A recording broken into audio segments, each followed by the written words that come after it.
Just like the street lights lit this town, like a fire in a blaze, gotta burn it down. Can't be afraid to leave this out.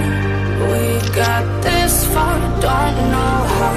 I see danger in your eyes. They know we'll burn down the night. Coming just like the sunrise. You know that we gonna let it away. Tonight, we gonna let it away. Tonight, we gonna let it away. Just like the sunrise, we gonna let it away.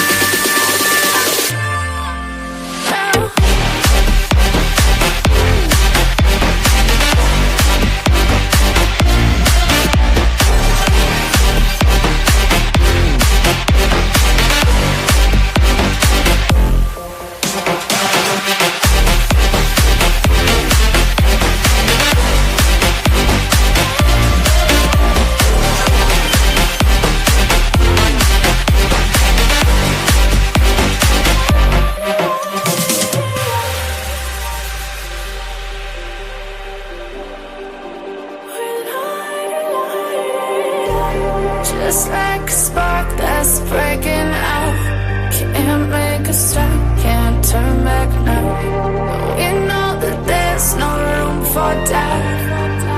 No, we can't turn back now. I see danger in your eyes.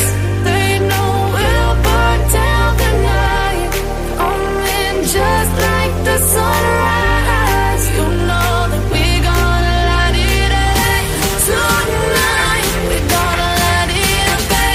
Tonight, we gonna let it away. Just like the sunrise, we gonna let it away.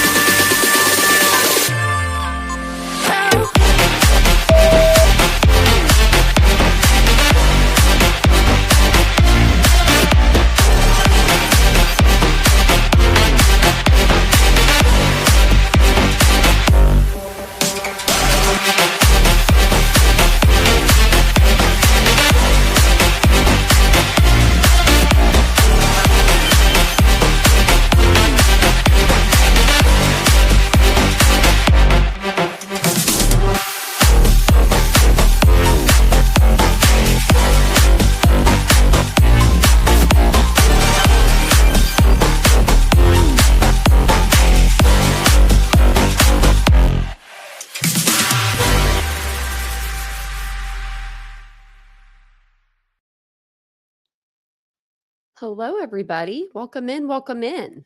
Let me put my desk up a little. There we go. How's everybody doing tonight? Hopefully you guys are doing great. It's almost Friday. We're almost to the weekend. We're almost there. We're almost there. But thank you guys all for being here tonight. I do appreciate it. I will put the comments up so you guys can see your comments in the chat. And I think that we have all of our mods in here and everything tonight. So look at that. Full house. If you guys didn't see my community post earlier, rest in peace, Hulk. It's like every day I'm coming on here saying that somebody's passed. So, and it's not somebody like in true, with our true crime stuff. So it's actually celebrities. And I have a piece of hair on my face. Sorry. Or is it like, nope, if it was in my mouth. Nope, it's on my face. Okay, let's see how long we can play this game. Okay, I found it. I got it. Sorry. I was like, I hate this game. The where's the hair on your face game. So tonight we're going to go over some more Idaho 4 documents. I've been going through them, and I was highlighting a bunch of them, and I was like, you know what? Some of these documents aren't even like, they're not like they're worth reading. I don't want to say they're not worth reading, but they're just like, hey, I passed the ball over to this person. Hey, I passed the ball back to this person. So we'll go through those and we'll kind of just skim through those, and then we'll get to the the stuff that we do want to look at. But welcome in, everybody. I won't go through the whole chat with you guys tonight. That would just be crazy if I make everybody wait. But don't tempt me. Don't tempt me. I will. If you guys don't mind, take a second, hit the like button. It is appreciated. It's always appreciated. If you guys do appreciate the coverage, I hope you'll consider, if I could talk tonight, consider subscribing to the channel. And we are back. So, okay. Yesterday we had a big day in court, and I still feel like it was a heavy day. Heavy day yesterday. And then we came and we did some documents. So now we're back tonight to do some more documents because there are 300 that are out there. You're welcome, Seabreeze. And welcome in, everybody. Hey, Proud Mimi. Look at that member for 9 months. Well, thank you for being you too, Proud Mimi. And thanks for being in the chat. I appreciate that.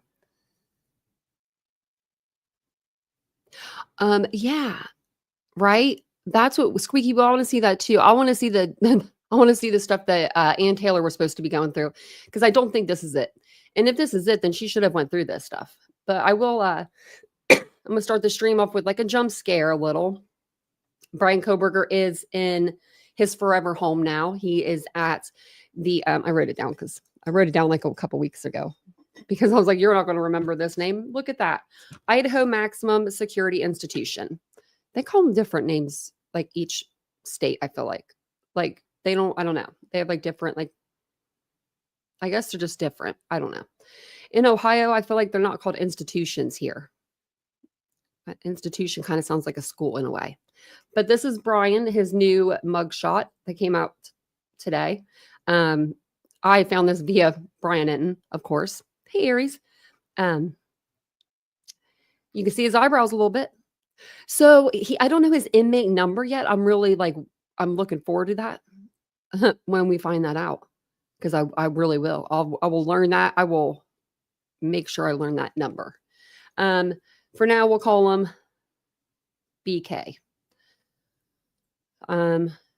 No sir for him anymore. No mister for him anymore. I remember the first time I did a live, I was being petty, but I was calling him Kohberger and I didn't put the mister in front of it. And someone was so mad at me. Like someone came in the chat and I forget who it was, or like, it was just a person, but they were so mad at me that I wasn't referring to him as Mr. Kohberger. And I was like, you son of a gun. So look at that, all the way from Australia. Is that really it, Vicky? 163214? Because I'll learn it. I haven't seen it yet. That's the only thing I haven't seen. But it's probably out there, I'm sure. I'm sure it is out there. Actually, I don't know if it is. It should be. I actually, somebody sent me some pictures, and I forgot to pull them up, that he was in custody over there as well. So he is in custody at the Idaho Maximum Security Institution. I heard that he's going to be in solitary confinement for the foreseeable future. I don't think he'll be in there forever. They don't usually do that. I don't know of anybody that's really locked down like that. Unless they're in a prison that they're locked down in, you know what I mean? But other than people on death row, I don't know anybody that's locked in their cell 23 hours a day. Guess Brian will be. Guess he will be. So I'm going to start up here with these documents because I have these all over the place. Documents for days. Okay. And then some of these, like I said, they're kind of just redundant. So the ones that are like this one here, I'm just going to basically just kind of tell you what the document is, instead of reading all of this to you guys, because it's a lot of word salads. So I don't want to do that to you. But this is just for the AT&T, the phone records for the AT&T, for AT&T, Verizon, and I believe that was it. Yeah, and T-Mobile. I forgot about T-Mobile. And T-Mobile. And so, and Inland Cellular. And I think that was one of the students that had that. I think that was Ethan or something. But Inland Cellular, T-Mobile, Verizon, and AT&T. And Detective Lawrence Mowry put these in. So some of these we're going to be able to go through kind of quick. So this is an email or correspondence. It says on November 15th. So this is the narrative is just files. But on November 15th, so a couple days after the homicides, Okay, Brian, you're staring at me in the face. That's weird because my other screen's different down here. I received an email from Steve Gonzalez, the father of Kaylee Gonzalez. You can pretty much, they redacted these, but you can kind of read between the lines. But he stated he had access to some of Kaylee's messages and phone calls. Steve stated he would have redacted Olivia contact me about those files.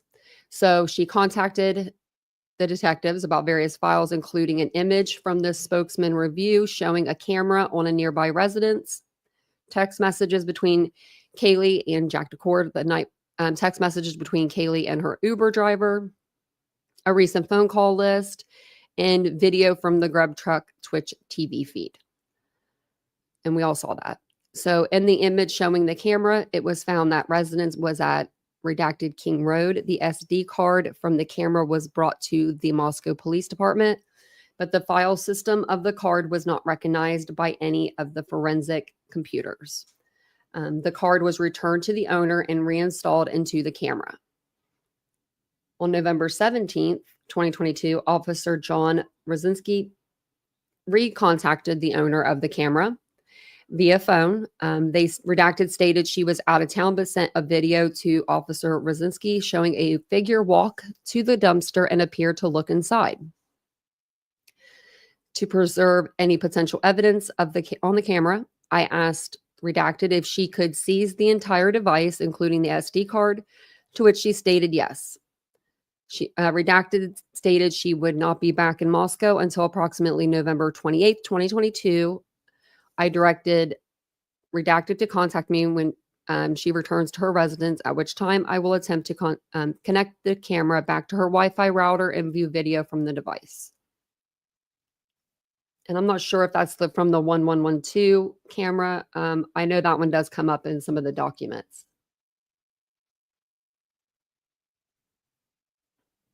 Yeah, I can post the link for the documents.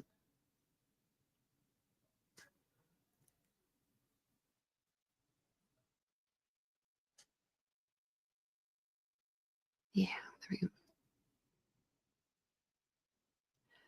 Let me see. I don't think there was anything left on that one. Nope. Okay.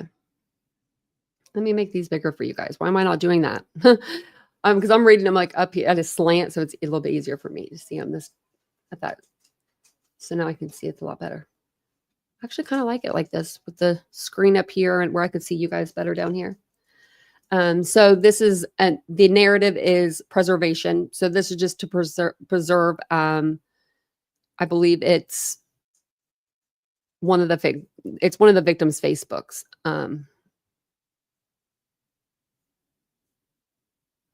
I think it's actually for Dylan, but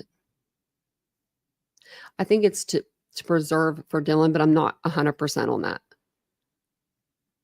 because it says DM. So then the next one here is the Twitch video.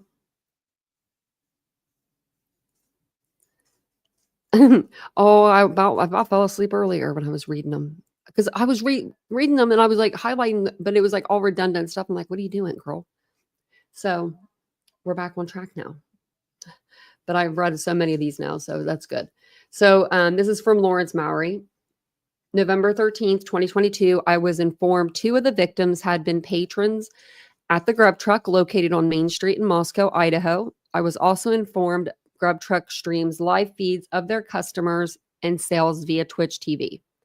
I was able to locate the Twitch account, Grub Truckers, and locate the stream from November 12th through the 13th, 2022.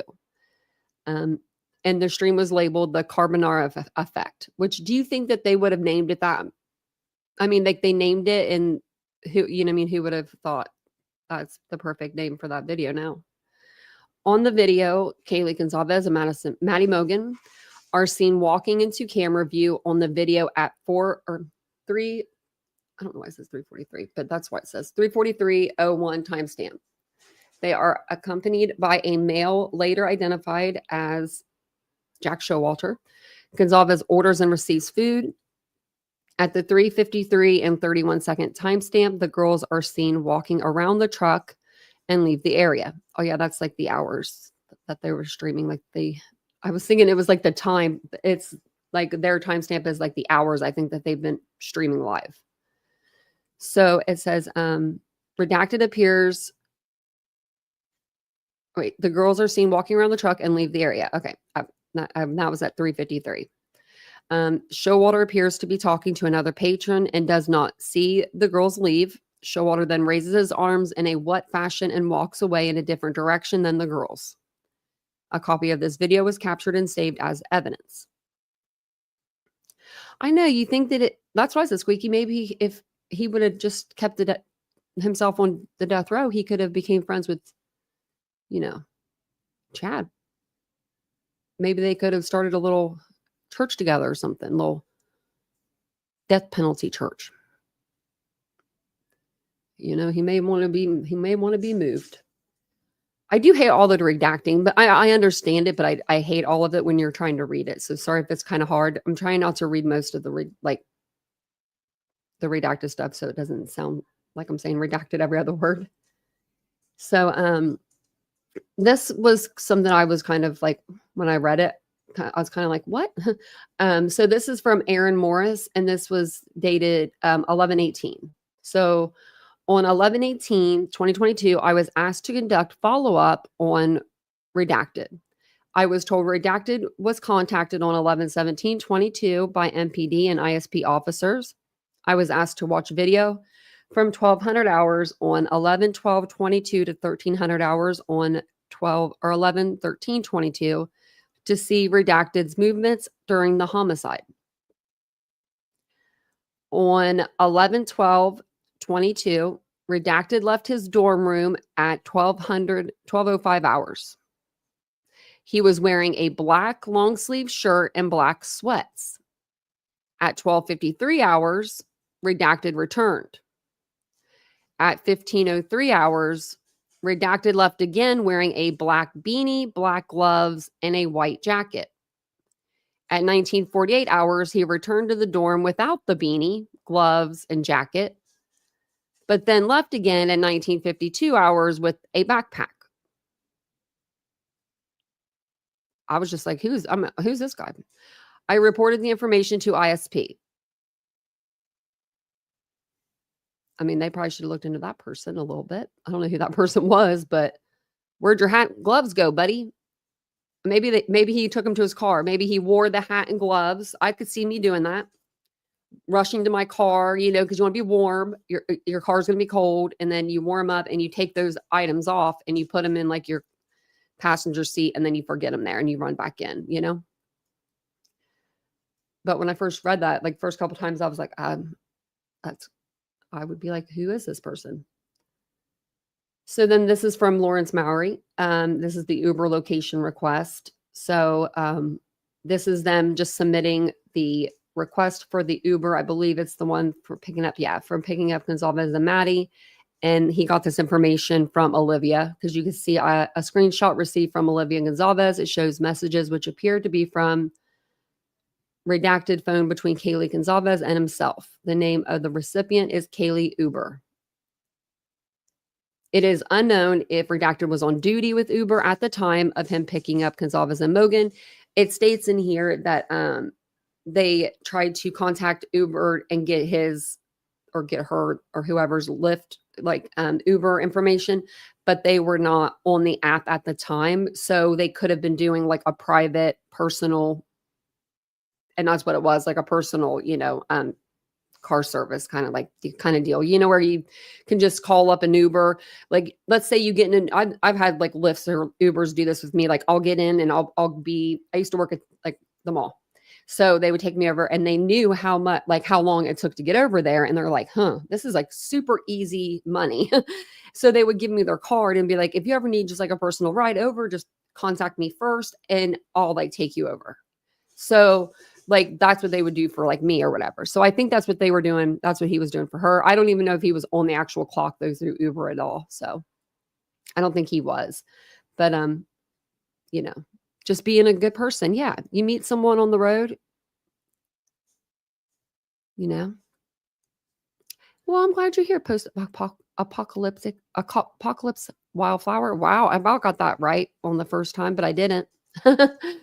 Oh, and I forgot to tell you, um, the Patreon is in the chat right now, but I did put the newest Rex Heuermann 3-part docuseries over there. I got the first part. I'll put the second part up tomorrow. You're gonna want the second part as soon as you're done with the first, and then I'll get the third up there.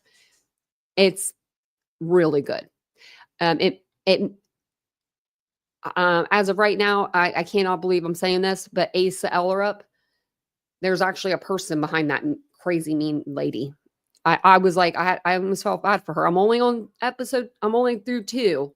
I don't know about what 3 is going to take me into because she's kind of makes me upset, and the daughter, I do feel bad for her and the son. So, but hearing them talk makes it a little bit different. So sorry about that sidebar. Now we're back onto this. Hey, True Crime Lullabies. But I wanted to remind you guys of that. I saw that in the chat. So the next one that we'll go to, that's the one we were just discussing, was the Uber. And then this is from Lawrence Mowry as well. And this is just stuff that it looks like evidence he took. So we'll see what this is actually. It says on November 17th, 2022, I contacted Detective Neil Uhrig of the Post Falls Police Department for assistance in examining the laptops and iPad located in the residence at 1122 King Road. So Detective Uhrig arrived at the Moscow Police Department and received the following evidence items. So 4 Apple laptops, 2 Dell laptops, and an Apple iPad. I know whose iPad it is. Just because I read it later on. I didn't think that was Bethany's, but yeah. So that's 1, 2, 3, 4, 5. I guess 6. You only have 1 laptop? I don't know. 1 laptop for school? I don't know. I mean, I did all my schooling on 1 laptop, so I can't say anything. But now I have 2, and I feel like if I didn't have that backup, I would be like, I would really need the backup. Okay. And we will get up to the autopsy reports and findings and stuff in with this soon. It should be coming up any tab. Okay, so this one is Lawrence Mowry again. She's up on Mia Grace. Mia. I'm so sorry. You guys are being bad. Okay. So on November 13th, 2022, I was informed of a possible surveillance camera located at redacted King Road. I think this is the 111. Hold on, let me see. Yeah. Okay, it is. So basically, this is going to be the cameras that was at 1112 King Road. It says that Corporal Snyder provided me with the username and password for the HomeEye Pro account associated with Redacted, and I have that camera. I should grab it. I asked Corporal Snyder if this video was stored on a cloud-based system for me to view, or if Redacted could download a copy of the video. I was provided a 32 gigabyte SD card from the camera, but the file format was not recognized by any of my forensic computers and prompted me to format the disk. Corporal Snyder informed me Redacted could screen capture the video from her phone, and the card was returned to Redacted to enable her to assist in the acquisition of the data. Now, this is a good idea what they ended up doing. If I was her, I would have just been like, hey, come get this camera. I'll untwist it for you and give it to you. But that's what it says down here at the bottom. Like basically, Aaron Morris, they went to the residence, they unscrewed the camera from its location. The camera screws into a common light bulb base commonly found on patio/porch fixtures. And then they took the camera and the SD card. I don't even know if my camera has an SD card. I'm assuming it does, but I don't know. I mean, I thought you just bought it off of the app. I don't know. Okay, so it still was not recognized. He had to upgrade his system, it looks like. Found over 13,000 individual images from the card. They appear to be individual video frames from the camera. Well, I guess I don't know if that's a lot, if it's individual frames. 13,000 frames doesn't seem like I mean, it is a lot, but it doesn't, like for a camera, it doesn't seem like a lot. Wish Vincent was here. We'd ask. While attempting to view the data on the card, I received a forwarded email from Redacted, whose sister Redacted resides at the residence. The email stated that he was reviewing the video remotely when Officer Morris removed the camera. He stated he saw a suspicious vehicle in the area and was concerned with the video footage stored on the device being overwritten. Yeah, I mean, wouldn't you you wouldn't have to look through all 13,000 frames either. You could go to the time frame of the murder. But yeah, I wouldn't think that would really be a whole lot. Okay, let's keep it. I got like so many tabs. Okay, let's just close all these. We don't. Okay, get it mixed up. I didn't feel like I was this far in before I started reading the autopsy reports, but I guess I was, or stuff about them. So this one is from A. Dallinger, and that was the officer that was on TV yesterday.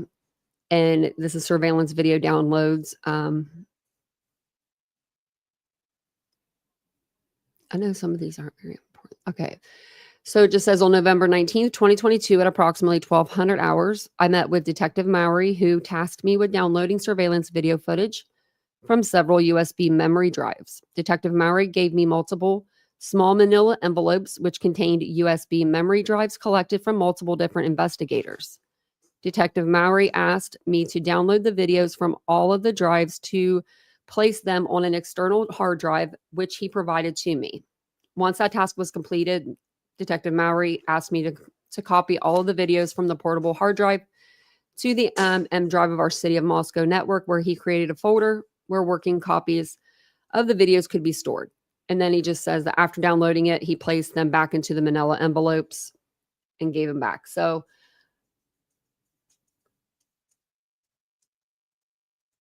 okay, let's go to the next one. Okay, I was like, we're like a couple away. I'm like, what is going on there? And thank you guys all for being here tonight. I appreciate it. Sorry, my dogs are walking around. If you guys would like to become a member of the channel, I'll put the link in chat. I'll pin it up at the top for you guys. So if you guys decide throughout the live you want to become a member, it's there. So the next one here, let me make it bigger for you guys, for all of us. So John Rosanitsky. I don't know. Phone interview with Redacted. Oh man. Okay. So 11/15/2022 at about 13:48 hours, I spoke with Redacted on the phone. Redacted said she was good friends with Kaylee, but also friends with Xana and Ethan. Redacted said she was a member of the sorority. Redacted is currently a junior at the University of Idaho. Redacted said she was not aware of anyone that Kaylee associated with that had violent tendencies. Redacted said she was not aware if Kaylee being involved in drugs in any way. Redacted said she knew people partied with drugs, but doesn't know if Kaylee or any of her other roommates being involved in drugs. Redacted said she did not know if drugs were being sold from their residence. Oh, thanks. That really was that was his number. I'm going to have to write that down. Because that should be the title of my next live. Inmate number 163214.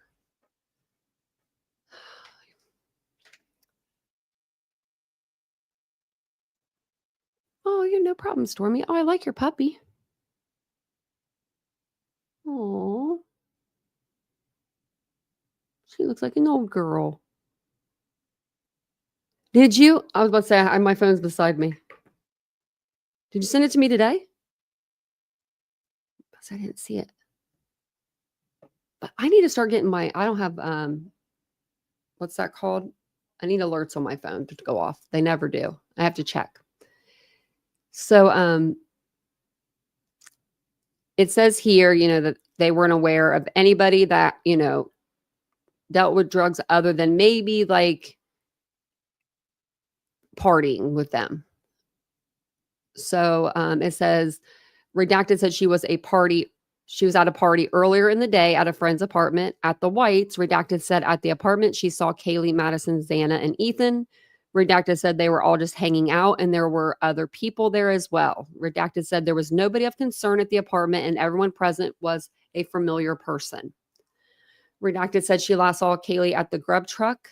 I think that's the girl that comes up and like hugs her or something at the Grub Truck. But I don't know her name. Redacted said she saw Kaylee at the Grub Truck. Redacted said she arrived after Kaylee and said Kaylee was there with Madison Mogan. Redacted said Kaylee's demeanor was good and they struck up a conversation. She said that Kaylee seemed really happy and said Kaylee and Madison were laughing. She said that she did not have a conversation with Madison, only Kaylee, and that they did not mention their plans after the Grub Truck. So I think so there's more. She said that Kaylee and Madison seemed a little intoxicated and believed they came from the club. Redacted said Kaylee seemed coherent and was not stumbling or slurring her words. Redacted did not know if Kaylee and Madison showed up to the Grub Truck with anyone. Redacted said that she later watched the Twitch video and it appeared someone showed up with Kaylee and Madison, but she did not recognize the individual. She said her friends did not either. Redacted said either Kaylee she said after Kaylee got her food, she saw Kaylee and Madison walk in the direction of campus. She did not see anyone follow them. Redacted mentioned that she saw in the Grub Truck video someone walking in the same direction. Redacted said she heard that there was someone concerning at the corner club. She said she heard the individual was being creepy towards Madison and was kicked out. Redacted was not aware of any other males that Kaylee spent time with. So there was a guy at the corner club that night, maybe being creepy towards Maddie. They have video in there though, so they wouldn't have him on video there. If it was him, you know what I mean? But I'm wondering who the guy. I mean, he's just known to be creepy. So this one, I'm not sure who was redacted. It was the girl from the Grub Truck video. I just can't remember her name. It starts with a P, like maybe Peyton. I don't know. I'm just guessing. I don't know her name. That was a big guess. I don't know her name. I think they're just trying to redact as much as they can. So then, because I mean, he was. Redacted says she wished she had more to share. Oh, that's sad. Like, you know what I mean? She wanted to be able to like say more. This is just transporting electronic devices to Post Falls from Post Falls to Post Falls and Coeur d'Alene. Sorry. So it says on November 16th, 2022, I transported the 4 cell phones belonging to Gonzalez, Mogan, Kernodle, and Chapin to Coeur d'Alene PD and gave them to Detective Dustin Taylor at approximately 0700 hours. On November 17th, 2022, at approximately 12:49 hours, I picked up the cell phones from Detective Taylor at CDA PD and brought them back to MPD and gave them back to Detective Mowry. On November 21st, 2022, I transported the phones belonging to Chapin, Mogan, and Kernodle to CDA PD and dropped them off with Detective Jesse Welch at approximately 1100 hours. So why not Kaylee's phone? On November 21st, 2022, I transported 2 separate charging cords belonging to electronic devices, and it gives the numbers, to Post Falls and dropped them off with Detective Brad Johnston at approximately 10:30 hours. I told Detective Johnston the cords were there for devices with Detective Neil Young received for the devices with Detective Neil Young received from Detective Mowry. These aren't spelled or typed very well. So it looks like they just took, okay, so he took 4 of the phones to Coeur d'Alene. And then he picked up the cell phones back from Detective Taylor on November 17th. But then he only gave Ethan's, Maddie's, and Xana's to CDA PD and dropped them off with Detective Jesse Welch. So I don't know why they didn't do that with Kaylee's phone. Okay. So this is the what we know so far about the autopsies. So trigger warning for the, for what's coming up. Spokane County Medical Examiner autopsies on November 16th, 2022 at approximately 07:45 hours. Latah County Coroner Kathy Mabbitt and I attended the 4 autopsies for Xana Kernodle, Ethan Chapin, Madison Mogan, and Kaylee Gonzalez at the Spokane County Medical Examiner's Office. Redacted in Spokane, Washington. The 4 autopsies were all performed by Dr. We know her name, Via Singh, something like that. But I can't remember it. So we're going to call her Dr. V. Gary Tolson, a detective with ISP, observed 3 of the autopsies. Actually,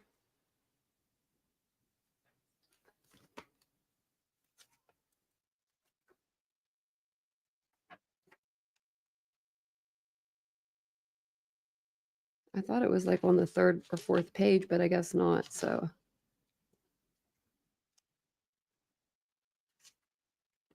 I won't go looking for it. But I have the PCA handy, but I know that they put her name in it. So that's weird. It says the 4 autopsies were performed by Dr. V. Gary Tolson, a detective with ISP, observed 3 of the autopsies, Kernodle, Mogan, and Gonzalez, as he arrived after the autopsy for Chapin was performed. So apparently Ethan went first. So during the autopsies, the following items of evidence were collected. So for Kaylee, they did a DNA card. I should have looked that up to see exactly what that was. About the Cowboys. I think they're probably FBI agents, but I'm not sure. Or marshals. Probably marshals, because wasn't that around the time he was getting ready to get arrested? Might have been. DNA card, hand swabs. So for right hand. So wet and means that, like, I believe they get the Q-tip, like they moisten it with, I don't know if it's sterile solution or what, or like saline or something like that, but they use dry and wet. So when it says wet and dry, that's what they mean. So then left hand, wet, dry.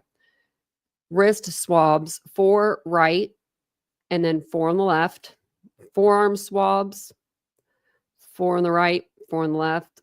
Foot swabs, ankle swabs, anal swab, 1, oral swab, 1, vaginal swab, 1, head hair, nail clippings, 2 right, 2 left, neck swab,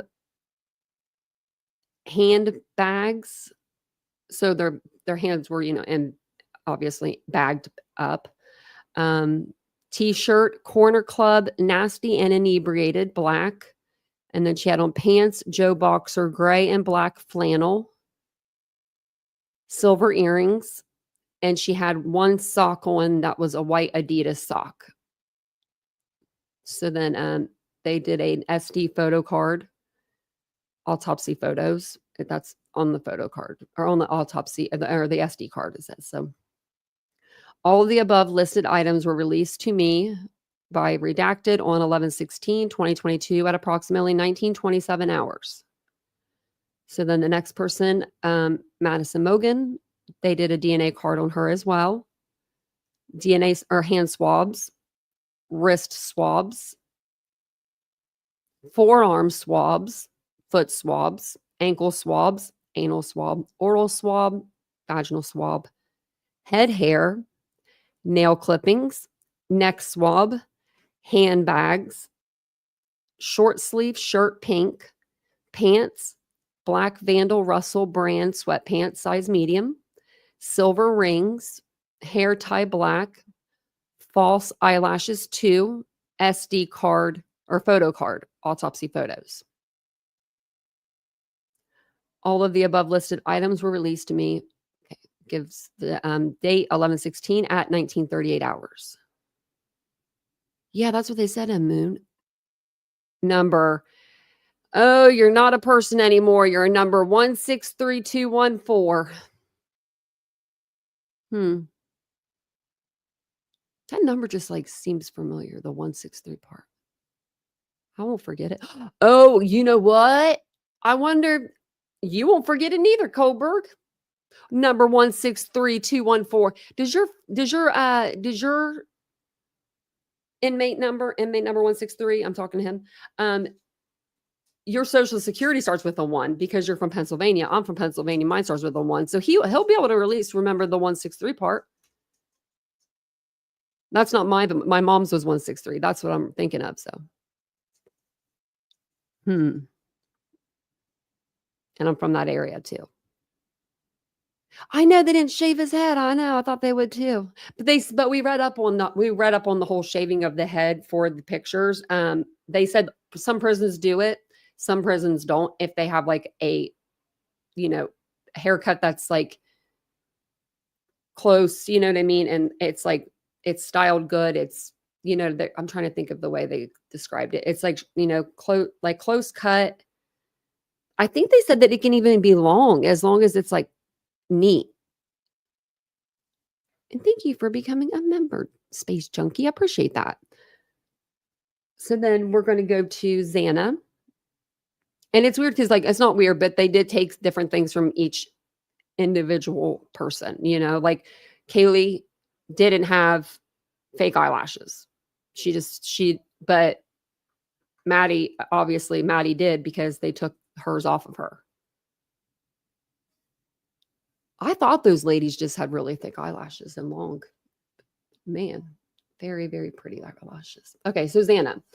DNA card, hand swabs. So 4 on the right, 4 on the left, wet and dry.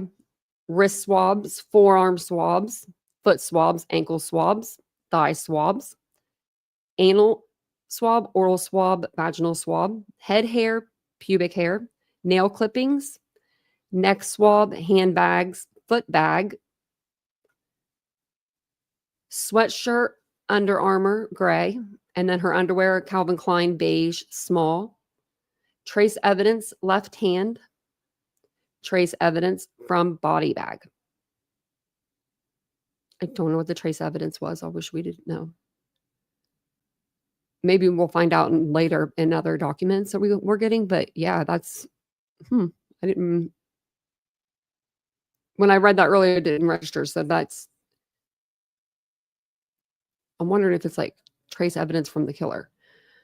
So they were all given to the officer. So then Ethan Chapin, DNA card, hand swabs, wrist swabs, forearm swabs, ankle swabs, anal swab, oral swab, penal swabs. There's 2 wet, dry. Head hair, pubic hair, nail clippings, neck swab, handbags, trace evidence from right hand, necklace, bracelet, socks. He had on 2, and they're Puma brand. And then SD photo card. So then the major crime prints.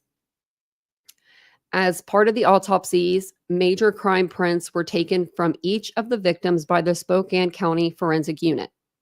Chapin's prints were taken on 11/16/2022 and released to me by redacted on 11/16/2022. Coronadal's prints were taken on 11/16/22 and released to me on 11/16/2022, same day. Mogan's and Gonzalez's prints were both taken on 11/17 the next day in the morning, and by redacted and were left at the Spokane County Medical Examiner's office with redacted. On 11/17/22, I responded to the Spokane County Medical Examiner's office and collected Mogan's and Gonzalez's prints from redacted. Major crime prints taken of the following. So they took prints of Ethan Chapin's feet, Xander Coronadal hands and feet,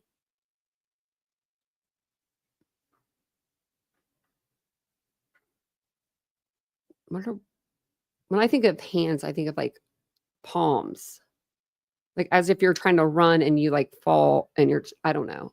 Sorry. It's just, I don't know the way they said that. So hands and feet, and then Madison's hands and feet and Kaylee's hands and feet. They didn't even like, so they, I mean, they must have knew that Ethan right away was sleeping, right?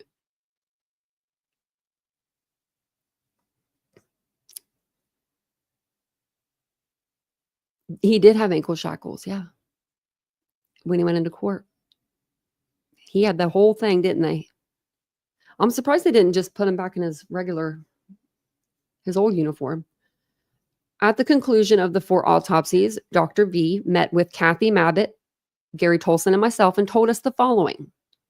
So this is going to be where the real trigger warning comes. These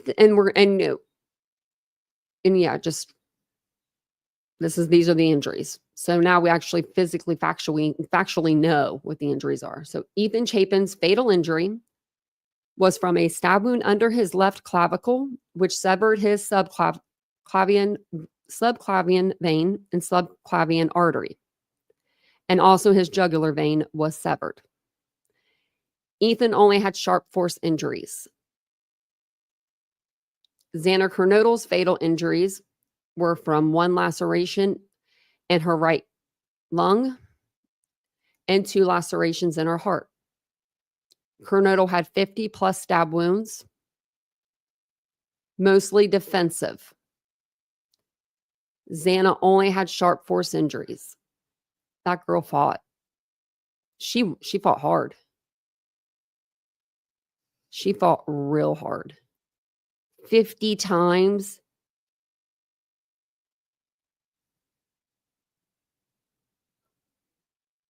I mean, right? You can't even do it right. You can't, right? Like, I mean, you have to make these people suffer, these kids suffer, because you, of course, you pick a weapon that you're not proficient in. We all know it. I hope he can hear us. I say this like he can hear us. Inmate number 163214. I'll have that memorized by the end of the night. Makes me so mad. 50 plus stab wounds. And they were mostly defensive. So that means arms are going up, hands are moving. Maybe if you're on the ground, you're trying to kick anything, right? You're just trying to do anything. And then poor Ethan doesn't even realize what's going on. He's, probably had beers with the buddies all night, they're college kids. That's what they're supposed to be doing, right? And he's sleeping and she's like, I'm gonna get me some food. And like, they're just being college kids. Like they should have just been happy and left alone. So Madison Mogan's fatal injuries included a left lung laceration and a liver laceration. Madison only had sharp force injuries. Come on, get on your blanket. Come on. Sorry, guys. This dog sounds like Chewbacca when she wants to come in here. Come on, I gotta get you. Get in here. I gotta get her a new bed. Gotta pick her out one this weekend. I keep saying I'm gonna get her one, and then I keep forgetting to get her one. Come on. Come on. Okay, there she's coming. There she is. The star of the show is here finally, guys. The star of the show. Yeah, I'm talking about you. Do you guys have kids? I bet you guys have kids. I bet your kids aren't even this crazy.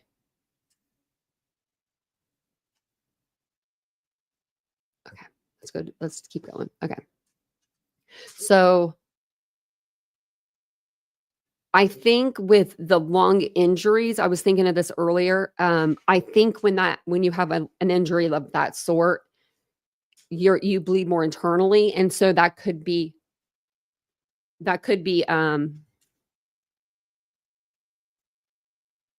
why there wasn't as much blood. But they did say that the mattresses and the not the mattresses, I'm sorry, but the bedding on top of it was soaked. So then we go to Kaylee Gonzalez's fatal injuries, and they included a left lung laceration, a liver laceration, 2 subdural bleeds, and a stab behind her clavicle, which cut her subclavian vein and artery. Kaylee had signs of sharp force injuries, asphyxial injuries, and blunt force injuries. Kaylee had 20 plus stab wounds. And we heard from the reports last night, right, that her face was unrecognizable.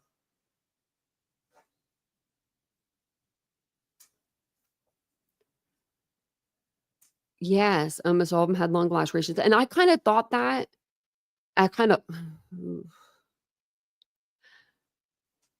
hope that it was quick. The other injuries that actually took them down, I hope those were quick, because I've had my lung punctured before by my bone that was broken. So I mean, it's just like if you're just get stabbed. I mean, it's the same concept, right? You can't breathe. All of a sudden, it's like boom. I mean, I wouldn't. It's the scariest feeling in the world, and I was in a hospital when it happened. So like, yeah, we all need to go and take some, what is it? Self-defense classes. So Dr. Redacted said the weapon used was not serrated, single-edged. It was so it was not serrated. It was single-edged, very sharp, and said a lot of force was used by the suspect.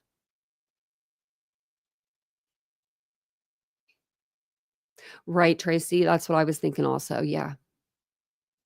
Because you can't like scream. I couldn't even make a noise. And it was just one long. I was just going like, I was going. I don't know if you can hear that in the microphone, but that was me breathing. Like I was just trying to like suck in these little gasps of breath. And like, I don't remember anything after that. Like, like, you know what I mean? I don't like, it was just, they had to put a chest tube in and it was a thing. So I couldn't imagine like these kids shouldn't have went through this. I mean, it does look like he tried to go for like the clavicle. Maybe he thought he didn't know what he should have never been allowed out of his parents' home. They should have just locked him up the rest of his life in there. I mean, before this happened. So on November 16th, 2022, at approximately 19:55 hours, I drove from Spokane County Medical Examiner's Office to the FBI office located at redacted Coeur d'Alene, Idaho, and met, why did they redact that? And met with Special Agent Bryant Gunnarsson. Several of the clothing items collected during the autopsies were still wet and needed to dry in evidence dryers overnight. S.A. Gunnarsson and I placed the following items in 2 separate dryers, Dryer 1 and Dryer 2, in their evidence room, and I released the items to S.A. Gunnarsson. S.A. Gunnarsson signed for the items on 11/16/2022 at approximately 21:02 hours. These items belonging to Gonzalez and Mogan were placed into Dryer 1, and the items belonging to Kernodle and Chapin were placed into Dryer 2. And we'll just kind of go back over them again. But Kaylee's, it was the handbags, t-shirt, the Corner Club t-shirt she had on, and then she had on a pair of Joe Boxer gray and black flannel pants. 1 sock, that was an Adidas sock. And then for Maddie, she had on a short sleeve shirt that was pink. Pants, black Vandal Russell brand sweatpants. They were medium. And then her handbags. And then Xana Kernodle handbags, foot bag. Now, I don't know. I wonder why they took like a foot bag from her and not anybody else. That's I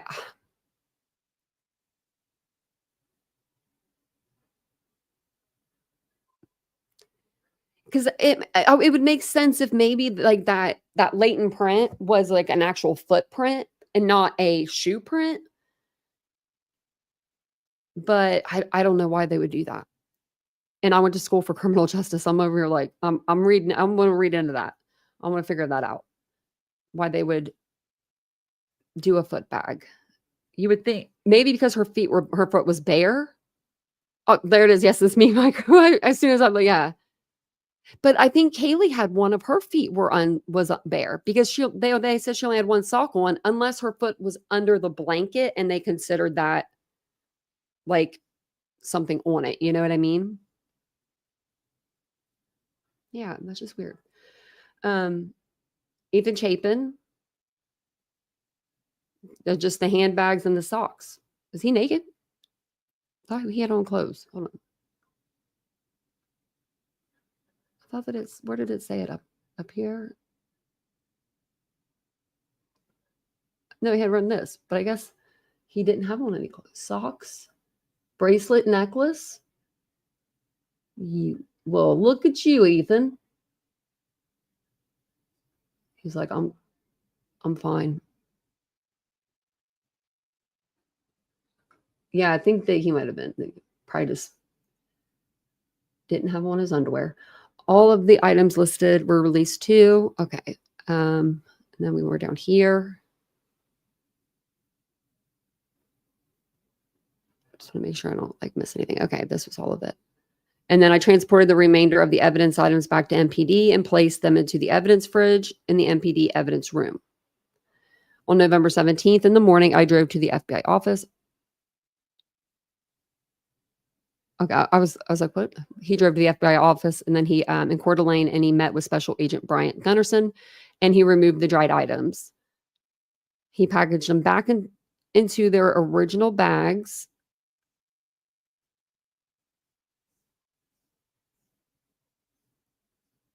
Why wouldn't you put them in new bags? I don't know. Along with the items I turned over to S.A. Gunnarsson on 11/16/2022, I collected 2 additional items from S.A. Gunnarsson, a bag that contained the drop sheet, filter, and security tag from dryer 1, and the same thing for dryer 2.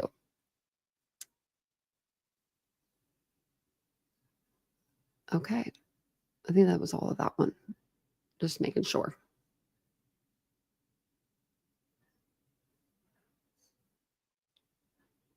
This one is just he met with someone on the campus for public safety and security, and they gave him.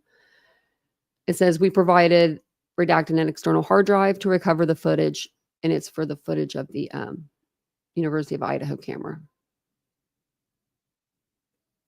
So then the next one was John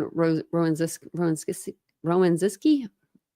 I probably am butchering his name, but it says that he's booking of 2 cigarette butts on Detective Adams' behalf, ISP. Item number 252 and 253, cigarette butts. Okay. On 11/21/22, I was asked by Detective Adams with the Idaho State Police, ISP, to book 2 cigarette butts into evidence that he collected. Detective Adams brought the 2 cigarette butts to the Moscow Police Department evidence room, where I watched him place them both into 2 separate ISP envelopes. I sealed the envelopes with evidence tape and signed the tape for both. The chain of custody was filled out on both envelopes. I booked the 2 envelopes into MPD evidence and requested they be sent to the state lab. I took photographs of the cigarette butts and attached them to this case file.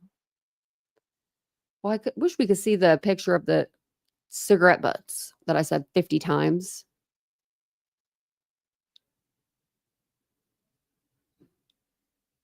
So, yeah. Then the next one here. Drug tip follow-up. Remember we went over this last night? I love my boobs too. That's like the best compliment, you know?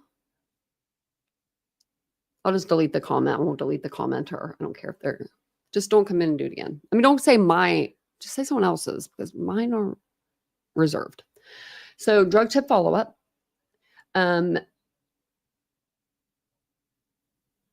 Okay, narrative. On November 21st, they did a lot of stuff. I mean, in this throughout the whole case, but like in the beginning, just like I love them too. On November 21st, 2022, at approximately 11:57 hours, I was asked by Captain Tyson Barrett to follow up on a possible lead in the 1122 King Road homicide case. I was told, now, are you ready? Are you holding on to your seats? Are you holding on to your boobies? Because remember when people were bringing up like the cartel and stuff like that, and we were all like, what are you guys doing? Right? This is what they were doing. It says, I was told a Mexican drug dealer with the moniker redacted was possibly selling drugs to several fraternities and sororities on the University of Idaho campus. I told Captain Barrett I would contact several of my contacts to see if anyone knew of, why is that person's name redacted? I wish it wasn't redacted. Like, wonder what it could be. At approximately 12:04 hours, I began contacting my fellow Quad City Drug Task Force detectives, the QCDTF, as they like to be called, Brett Damon, Colby Martin, and Bryson Ace. None of the detectives have heard of a redacted selling cocaine in the Quad Cities. At approximately 12:11 hours, I reached out to the Bureau of Alcohol, Tobacco, Firearms, and Explosives. Special Agent T.J. Wahira out of Spokane, Washington, office referenced redacted. S.A. Wahira hadn't heard of him, but said he would reach out to other agencies in the area about him. So no one heard about this person. Who calling in fake tips? I also spoke to redacted at approximately 13:13 hours, and redacted at approximately 17:25 hours, and redacted said they never heard of a redacted selling cocaine in the area. Redacted said he would contact me if he heard anything. I also spoke with Brandon DeMeyer with the Benton County Sheriff's Office in Washington at approximately 16:25 hours. Deputy DeMeyer hadn't heard of redacted, but said he would contact his local detectives about the name and let me know if he found anything out. I will be waiting to see if any information can be found out about redacted. Guess not. Yeah, Sherry, we went over, I think there was one or two. There was two people that did interviews that said that they thought she did. One person said they thought she did cocaine for like at like parties or whatever. And the other person said they thought she did cocaine, but it was like blue cocaine. Now blue, I've heard of pink. I've never heard of blue. That's the only thing I can think of. And Adderall abuse, yeah. Or maybe they were taking Adderall before and they couldn't get it after 2020. I know that after COVID, a lot of people couldn't get their Adderall, like certain Adderalls. Fenty blue is a thing. Maybe that, I don't know. They said it was like blue, but it was like cocaine. Yeah, party while drinking, yeah.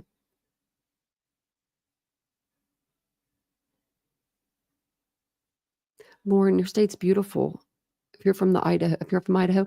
And Mary Beth, oh my gosh, I was looking at pictures in our Patreon today in Utah. Utah's where you live, right? Beautiful. I need to go out there. I need to go out to the West. Other than California, I need to go to see you guys. You guys live in some beautiful places. I need to like go on tour. Just kidding. That would be fun. Okay. So this is just a e-bail sales warrant. On November 26, 2022, request was granted a warrant for eBay for the sale of the following items between January 1st to present. They're just looking right now for the, owner of the K-bar or where they could have gotten it from. They're like working backwards, I feel like. They're like going to eBay and, all these sites like Amazon, eBay, retail sites like that, and they're seeing like who could have purchased the knife from their site. Which is a good idea. Now it says over here that eBay showed several user IDs associated with the sale, but I don't know why this one's redacted. Like all their names are redacted. I understand that, but this one's redacted and it says JP redacted. Like it doesn't say US, so I don't know what JP is. I don't know if that makes it,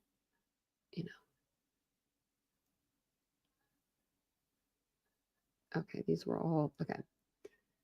Next one. Initial interview. So this is them interviewing one of the potential witnesses. Let's see. Well, that's big. Okay. So on November 13th, 2022, I was directed to interview potential witnesses in regards to the incident at 1122 King Road. The following interviews were conducted at the Moscow Police Department. Interview 1. Okay, I'm assuming that's going to be Dylan Mortensen, but I don't want him to say that. But that is her because this is address. So, okay, Dylan Mortensen. I don't want to say their names if like I don't need to, but I mean, if I don't know them, but I think we do know this one. On 11/13/2022, Dylan Mortensen was interviewed in regard to the homicide investigation at 1122 King Road. Dylan said she was a resident of the house where the incident occurred. Dylan said she was at a redacted party at around 10:30 hours on 11/12/2022 where she was drinking. Dylan said she went to redacted house. Dylan said she believed she arrived home between 12:30 and 1 hours on 11/13/2022. Dylan said she thought Bethany arrived home at around 20 minutes after she arrived. I'm assuming because it says B. Dylan said she believed Maddie and Kaylee arrived home at around 1:30 or 2 at 2 hours on 11/13/2022. Dylan said nothing weird had happened during the night. Dylan said she and her friend, and it's like has a question mark, so I don't know, came home followed by Bethany from Redacted. Dylan said Redacted lived at the Redacted house and Bethany was her roommate at the residence. Dylan said when Maddie Mogan and Kaylee Gonzalez came home from the corner club at the same time and everyone went to bed. Dylan was asked about the layout of her house. Dylan said Kaylee's room was directly above her room. Dylan said she lived on the second floor and Kaylee lived on the third floor. Dylan said Kaylee and Maddie both lived upstairs on the third floor in separate bedrooms or separate rooms. Dylan said Xana lived closest to the bathroom on the second floor and Bethany lived on the first floor. When asked about Murphy, Dylan said it was a dog owned in common between Kaylee and her ex-boyfriend, Jack. Dylan said there was no apparent issues between Kaylee and Jack. Dylan said Maddie had a boyfriend named Jake who was in Boise at the time of the incident. Dylan indicated Xana was dating Ethan Chapin, who was in the room with her at the time of the incident. Dylan did not know of anyone who would want to hurt Ethan when she was asked. Dylan was asked if she saw any cars in the area that would not be there. Dylan said, no, I was not really looking at that. Dylan said she woke up at around 400 hours on 11/13/2022 where she could hear Kaylee and Murphy the dog dancing. Dylan said she knew it was Kaylee because she recognized her voice and could hear Murphy barking. Dylan said she heard Kaylee go upstairs and say, there is someone here. Dylan said, thought she heard Kaylee run back down the stairs. Dylan said Kaylee sounded scared when she made this statement. And I guess that could be Xana. Dylan said at this time she jumped up, locked the door because she did not know what else to do. Dylan said she called out Kaylee's name and did not indicate if she got a response.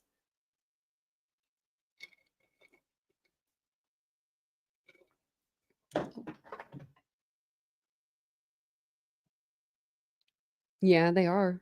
10 milligram Addies are blue. Yeah. I wonder if they would test it though. You would think they would tested it. And like, you know what I mean? Like, because I've never heard of blue cocaine before. But I really need to probably look up a drug dictionary sometime soon. Because there's probably there's probably a lot of stuff I don't know. Okay, so it says she tried to call Kaylee, Xana, and Maddie on their phones. Dylan was asked if she saw anyone come downstairs or heard anything. Dylan said, "No, I don't even know how they got in. We're usually pretty good about locking doors and never had problems before. I was just really random. It says I was just really random, but I think it was just really random. So apparently they locked their doors. I don't know. Maybe not so much. She just thought they did.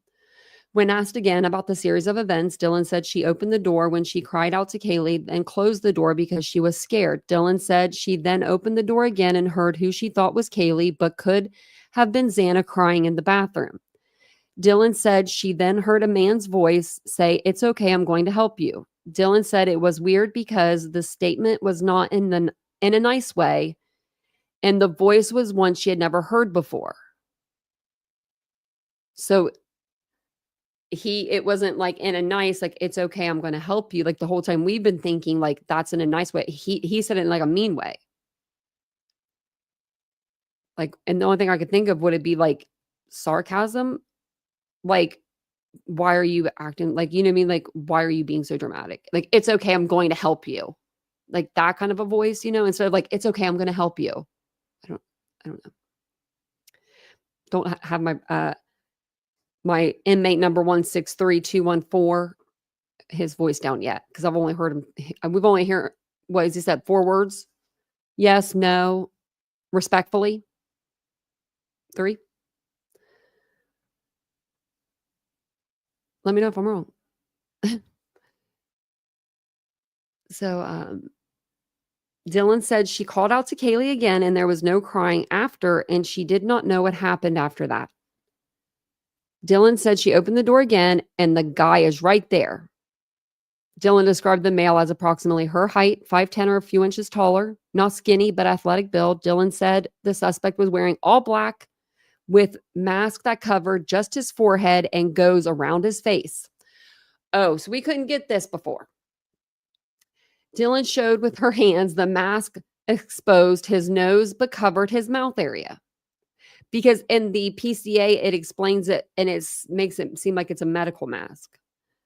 Dylan said she believed the suspect was white, but did not remember eyebrow color or what his eyes looked like. Dylan said when she saw the suspect, he saw her and just left. Dylan said she believed he was holding something near his stomach or belt line. Dylan used both hands to point straight out from her abdomen. Dylan then moved her hands apart and back together to simulate a bulge. Dylan said this area was black in color and she thought now maybe it was a gun. Dylan said the unknown object had an arrow shape. That's a knife. Dylan seemed really unsure and she was tired during the event.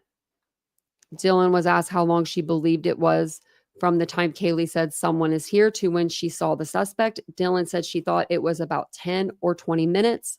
Dylan went on to say she was in and out of it and she did not fully remember the incident. Dylan was asked where the suspect was at in the residence when Dylan saw him. Dylan said the suspect was between her bedroom door and the kitchen.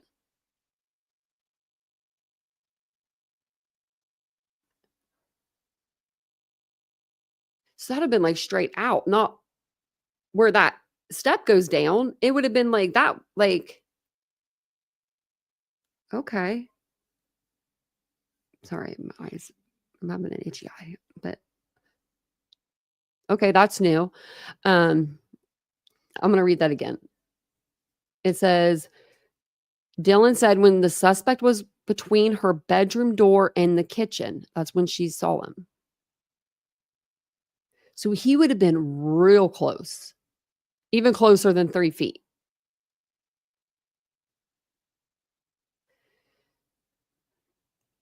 Dylan said at this time she closed her door and locked it as fast as she could. Shit. Dylan said the suspect did not walk towards her or say anything. Dylan said once the suspect left, she immediately called redacted, I'm going to say Bethany, I'm assuming. Dylan said Bethany informed her that she heard a sound that sounded like a firework. Has to be. Dylan then said she told Bethany she called everyone and they are not answering. Dylan said she was in and out of it and believed everyone was just asleep. Dylan said she then went to Bethany's room, locked the door, and went to bed. Dylan said she woke up at around 11 or 1200 hours and called her roommates and no one answered. Dylan said she called Hunter. Hunter came to the residence, went upstairs, and told Dylan they needed to call 911 or call law enforcement immediately. Dylan was asked if there was anything else she wanted to share. Dylan said the noise, Bethany described the noise as a loud boom, but Dylan did not hear it.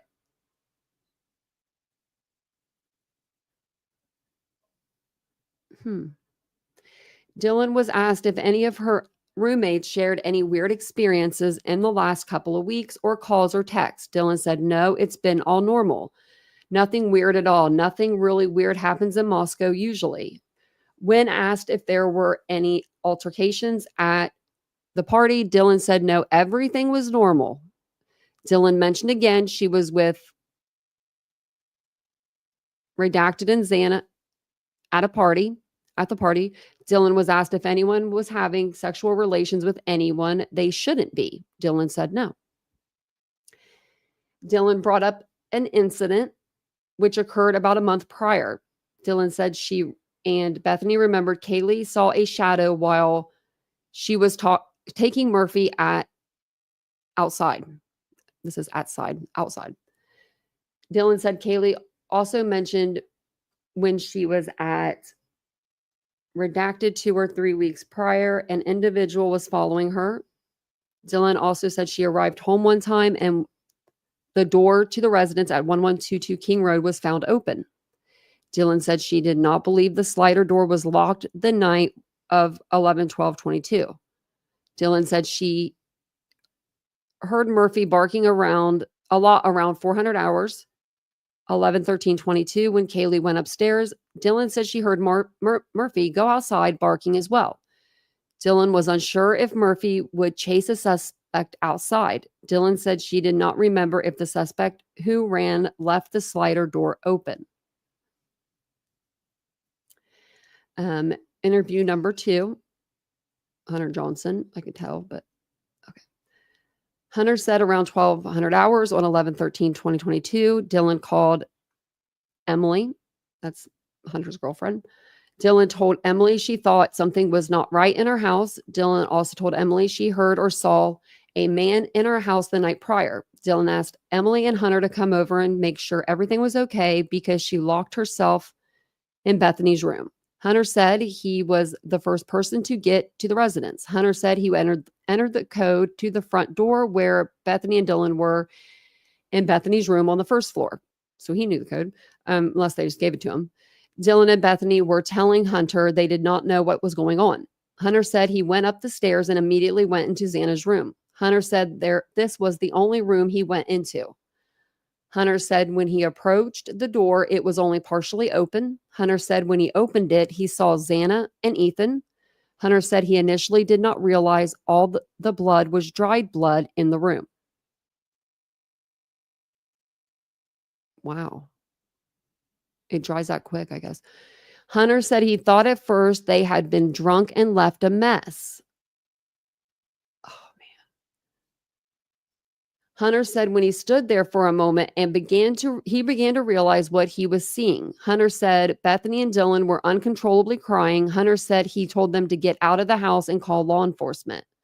Hunter said he then went to the kitchen and grabbed a knife from the drawer. Hunter said he then went to the room and checked the closet to make sure there was not anyone else in the room. Hunter said he checked for a pulse on both Xana and Ethan. Hunter said both of the bodies had rigor mortis and were cold with no breath or pulse. Hunter said he believed the two had been deceased for a while. Hunter said he believed he left the knife on the folding table in the living room.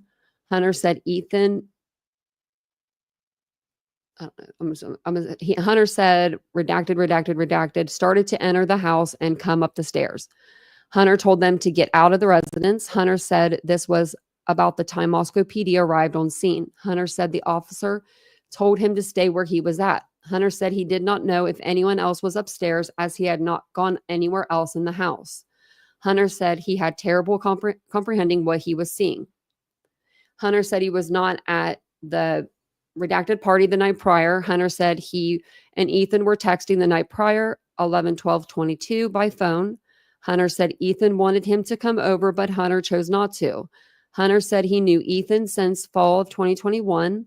Hunter said he was in redacted and Ethan was a member of Sigma Chi.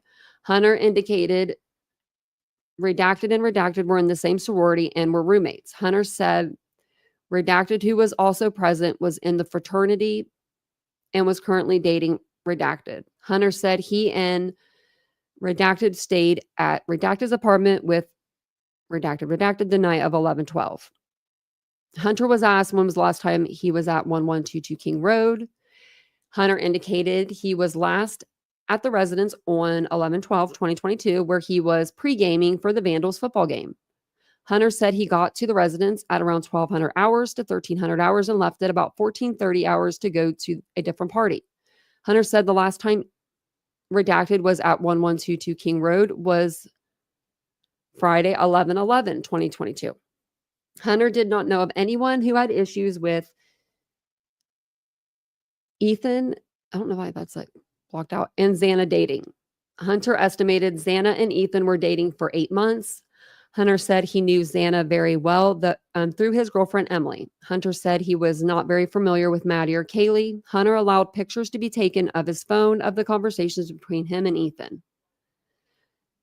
So then we got interview 3. I don't know who that is. I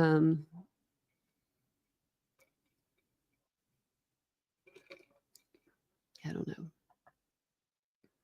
But we'll read through it. Okay. Sorry. If you guys don't mind just taking a second, hitting the like button, it really helps the channel. And thank you guys for being here.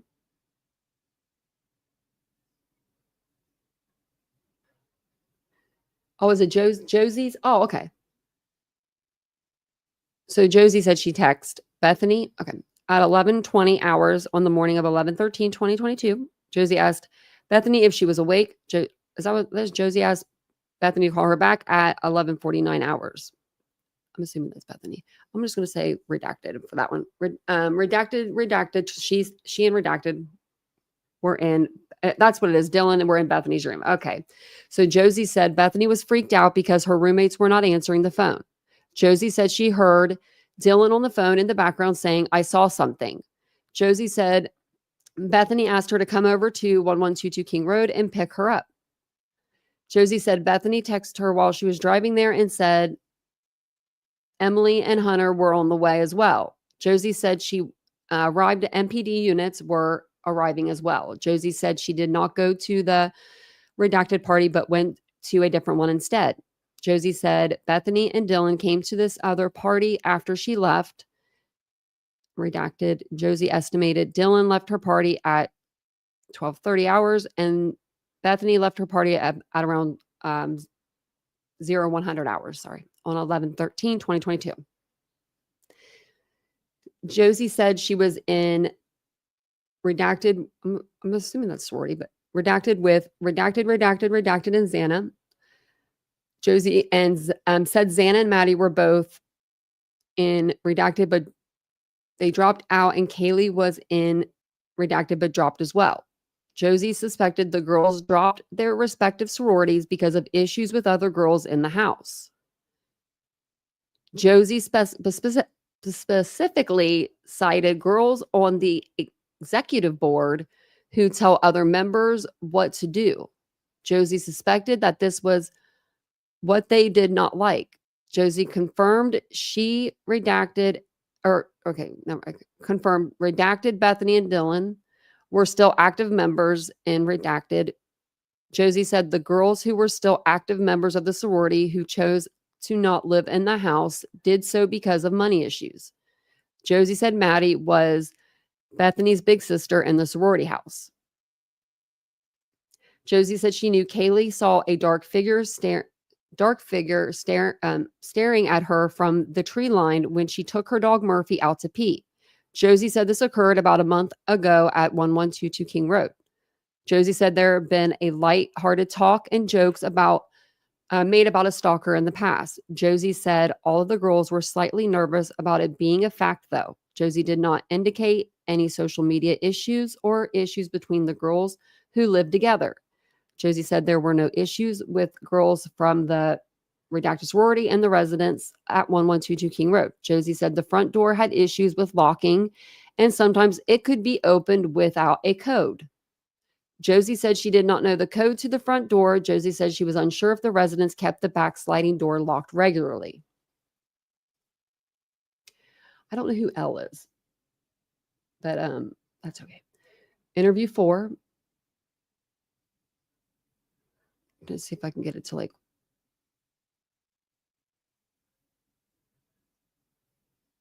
Okay, so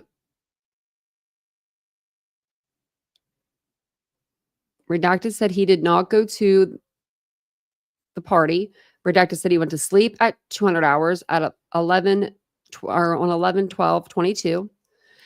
I'm assuming that's Josie's apartment, but at Redacted apartment on Taylor Avenue. Redacted said he woke up at around 2 or 3 at 300 hours. And he said that they were up talking in the living room of the apartment until about 500 hours on 11/13/2022. Redacted indicated Hunter was present but not awake during this time. Redacted said they all went to bed this time and woke up again around what he thought was around 900 hours. Redacted said Hunter and Emily came into the room where he and I'm assuming Josie were. Redacted said Redacted had called or Dylan had called Emily around 1000 hours and sounded scared. They said someone was in her house last night and said that she ran downstairs and locked herself into Bethany's room. That's pretty much what this is saying. It says Dylan said that she could only see his nose and his chin. And Dylan was freaking out and wanted them to come over to the King Road house. And that's when they walked over. And they arrived at the residence first because he left before them. And then that's when he said he did not know Ethan very well. He said he did not see anything on social media. Recalled an incident about a month prior where Dylan said there was a guy stalking her. Guess Dylan. Redacted said he did not hear anything from the night prior. Okay.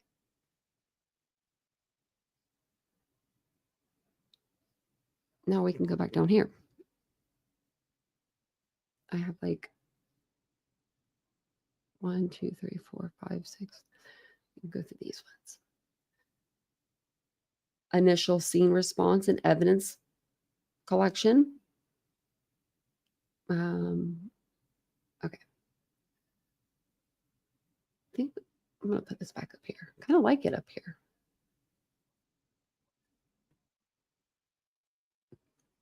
And thank you guys all for being here. Oh, are we kidding me? What the hell? How did that even happen? Like, how does that even happen? What was that? I hate glasses so much. I mean, I need those ones that don't, they don't smudge. Smudge proof. I don't know if they make them. I could have just made that up. If I did, don't steal my idea. That's my grand idea. So this is the initial scene response and evidence collection. This is Brett Payne. Let me blow this up a little bit so everyone can see it. Okay. So I'm just going to go on through the list. I don't know where, number 1 isn't even an item. So they don't have item 1 on there. So item 2. Okay. So we have a foot cast, fingerprint lift, so we have 1, 2, 3, 4, 5 fingerprint lifts, a cell phone, 2 laptops, a knife sheath, white blanket, blue phone, vape pen, fingerprint lift, steak knife, blood swabs, disposable camera, laptop, iPad, bedding, packaging, game bags. I don't know what a game bag is. Oh, maybe it's like, no, I don't know. I was thinking like their school game, like their school, like maybe it's like to put your like clothes and stuff in, like a bag like that. That's like for their school. I don't know. I have no clue. If anyone knows what a game bag is, let us know. What is going on with these glasses? I got something funky on these things. I'm gonna have to get the spray out.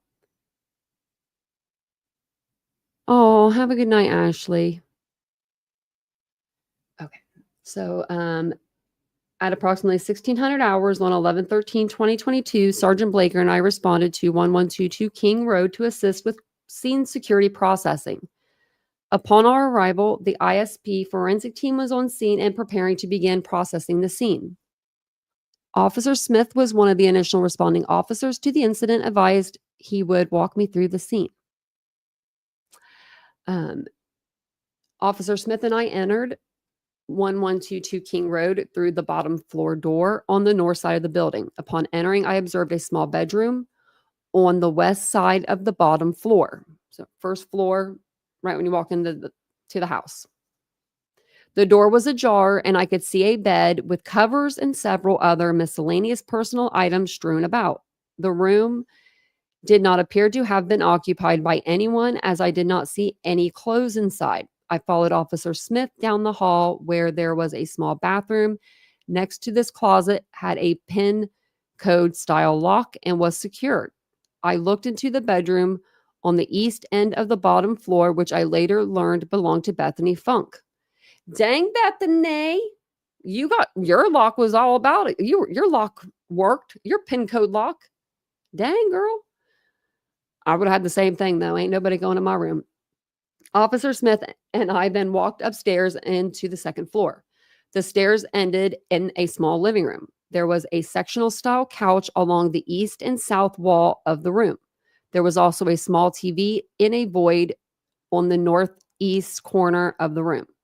I also saw a black backpack on the floor just east of the top of the stairs. Officer Smith then directed me down the hallway to the west bedroom on the second floor, which I later learned was Xana Kernodle's room. Just before this room, there was a bathroom door on the south wall of the hallway. As I approached the room, I could see a body later identified as Kernodle's laying on the floor. Kernodle was laying on her back with her feet facing the east and her head was facing west. Kernodle had thong-type underwear on and a gray sweatshirt. There was a large amount of blood on the floor around Kernodle as well. I could see numerous wounds on Kernodle's arms, hands, and face, which appeared to have been caused by an edged weapon. Just next to Kernodle on the west wall was a small white nightstand, which appeared to have been moved as it was pushed against the wall at an odd angle. There was blood on this nightstand in various locations. The bed in Kernodle's room was situated on the south wall of the bedroom, with the head of the bed appearing to be towards the west wall. I could see a male later identified as Ethan Chapin laying on his back in the bed with some type of blanket pulled over his midsection. Chapin's body was at an angle on the bed so that his head was up against the south wall and his feet were hanging off the bed on the north side.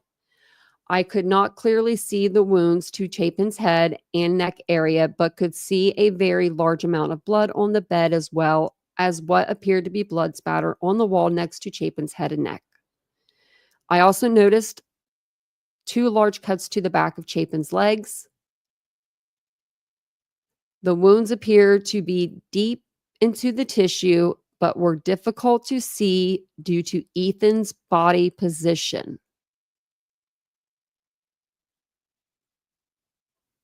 Okay, so there's where the carving is. So 2 large cuts to the back of Chapin's legs. Now, were they I mean, which way were they going? And I'm assuming those were the first, because if they were hidden, Ethan probably moved. Do you know what I mean? Like, that's what made him move. Like, I don't know. That's what I'm thinking, but oh man.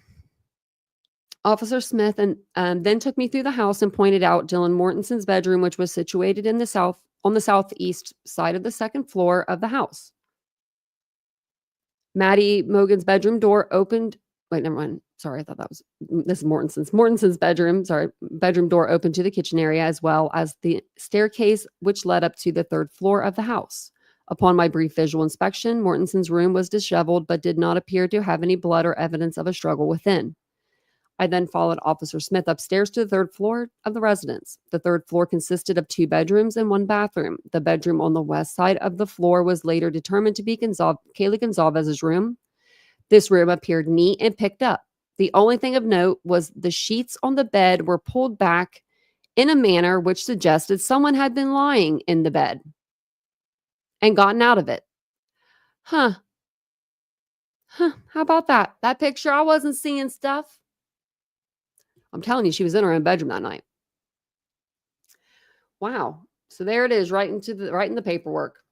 Officer Smith then pointed out a small bathroom on the east side of the third floor. This bathroom shared a wall with Madison Mogan's bedroom, which was situated on the southeast corner of the third floor. As I entered this bedroom, I could see 2 females in the single bed in the room. The bed was situated along the north wall of the bedroom, with both females later identified as Mogan and Gonzalez. They were laying on their backs with their heads towards the east and their feet towards the west, which was also the direction of the only door into the room. Both Gonzalez and Mogan had numerous visible stab wounds and were covered in a significant amount of blood. I also later noticed what appeared to be a tan leather knife sheath laying on the bed next to Mogan's right side when viewed from the door. I remained in the room for a moment and then proceeded back outside.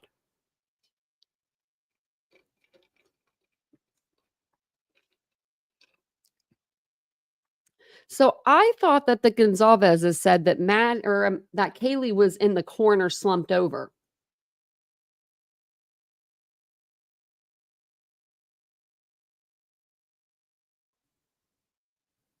Because it sounds like they were just laying on their backs.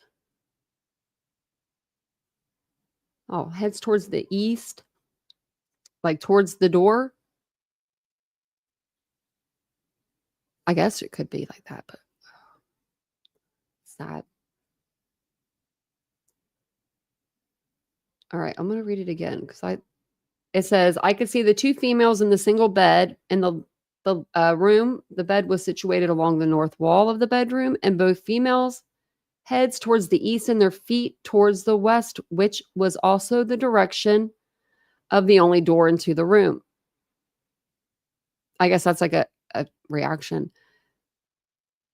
They both had visible stab wounds and were covered in a significant amount of blood. That's sad.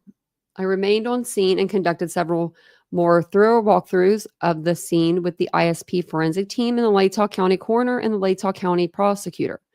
Upon receipt of the search warrant prepared by Officer Nunes, the ISP forensic team lead by Detective Sergeant Darren Gilbertson processed the scene and collected an additional 56 pieces of evidence. The ISP team turned these items over to me that evening, and I transported them back to MPD temporary evidence storage. On the morning of 11/14/2022, I booked the items into MPD evidence with the help of evidence custodian redacted.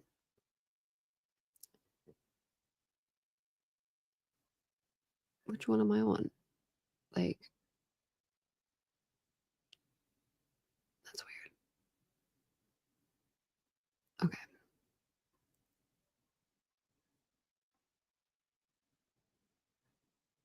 I think this is the next one.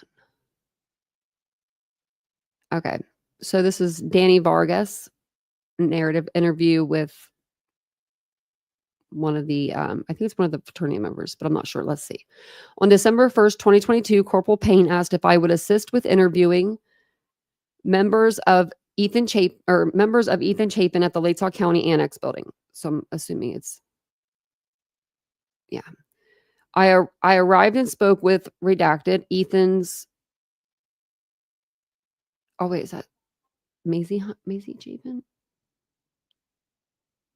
I think that's Maisie Chapin. Okay. Ethan's sister. I introduced myself to Maisie and told her I would be recording our conversation so I would not miss anything she said. Maisie had filled out an adult victim background questionnaire, which I reviewed before speaking with Maisie. Maisie listed Ethan as being easygoing, positive, friendly, funny, and stated he did not have any negative issues or negative feelings with anyone. Maisie listed the following people as being the people whom Ethan spent the most time with. Xana, redacted. They're all redacted. Maisie told me that the following about the people who Ethan was closest to. Ethan and Xana have been dating for about 1 year and met through school. Maisie has known Xana for 1 year and met her through Ethan. Maisie talked with Xana once during Rush, but never hung out with her until Xana started dating Ethan.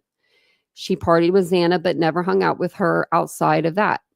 Xana was a junior and had a lot of friends and knew most of the campus. Maisie met Xana's dad briefly during Parents' Weekend, never met Xana's sister, and never heard anything factual about Xana's mom, but knew Xana did not have contact with her. Ethan would often spend time with Xana while she was at work at Mad Greek. Ethan and Xana never mentioned having weird feelings about anyone, customers or employee at Mad Greek. Ethan never said anything negative about his relationship with Xana to her. Redacted. He's in the something fraternity. Okay, Maisie does not know much about redacted. Maisie thought redacted was a farmer and from California, but she was not sure. Ethan would spend a lot of time with redacted and they met through the fraternity. Ethan and redacted were very similar and would often watch football together on Sundays. Redacted lives at redacted. Ethan would hang out with redacted 3 or 4 or 5 days out of the week. When Ethan would be with redacted, they would spend time at Xana's residence, whoever the person in redacted's residence, and several apartments at the Whites. Redacted all their names. Apartment on the second floor. The redacted apartment at the Whites, and then just has it all redacted. Okay, so it says redacted was one of Ethan's closest friends. Redacted lives in redacted. He stated that it says Maisie did not see any drug use amongst any of Ethan and his friends, but said they drank a lot, which was normal for the fraternity life.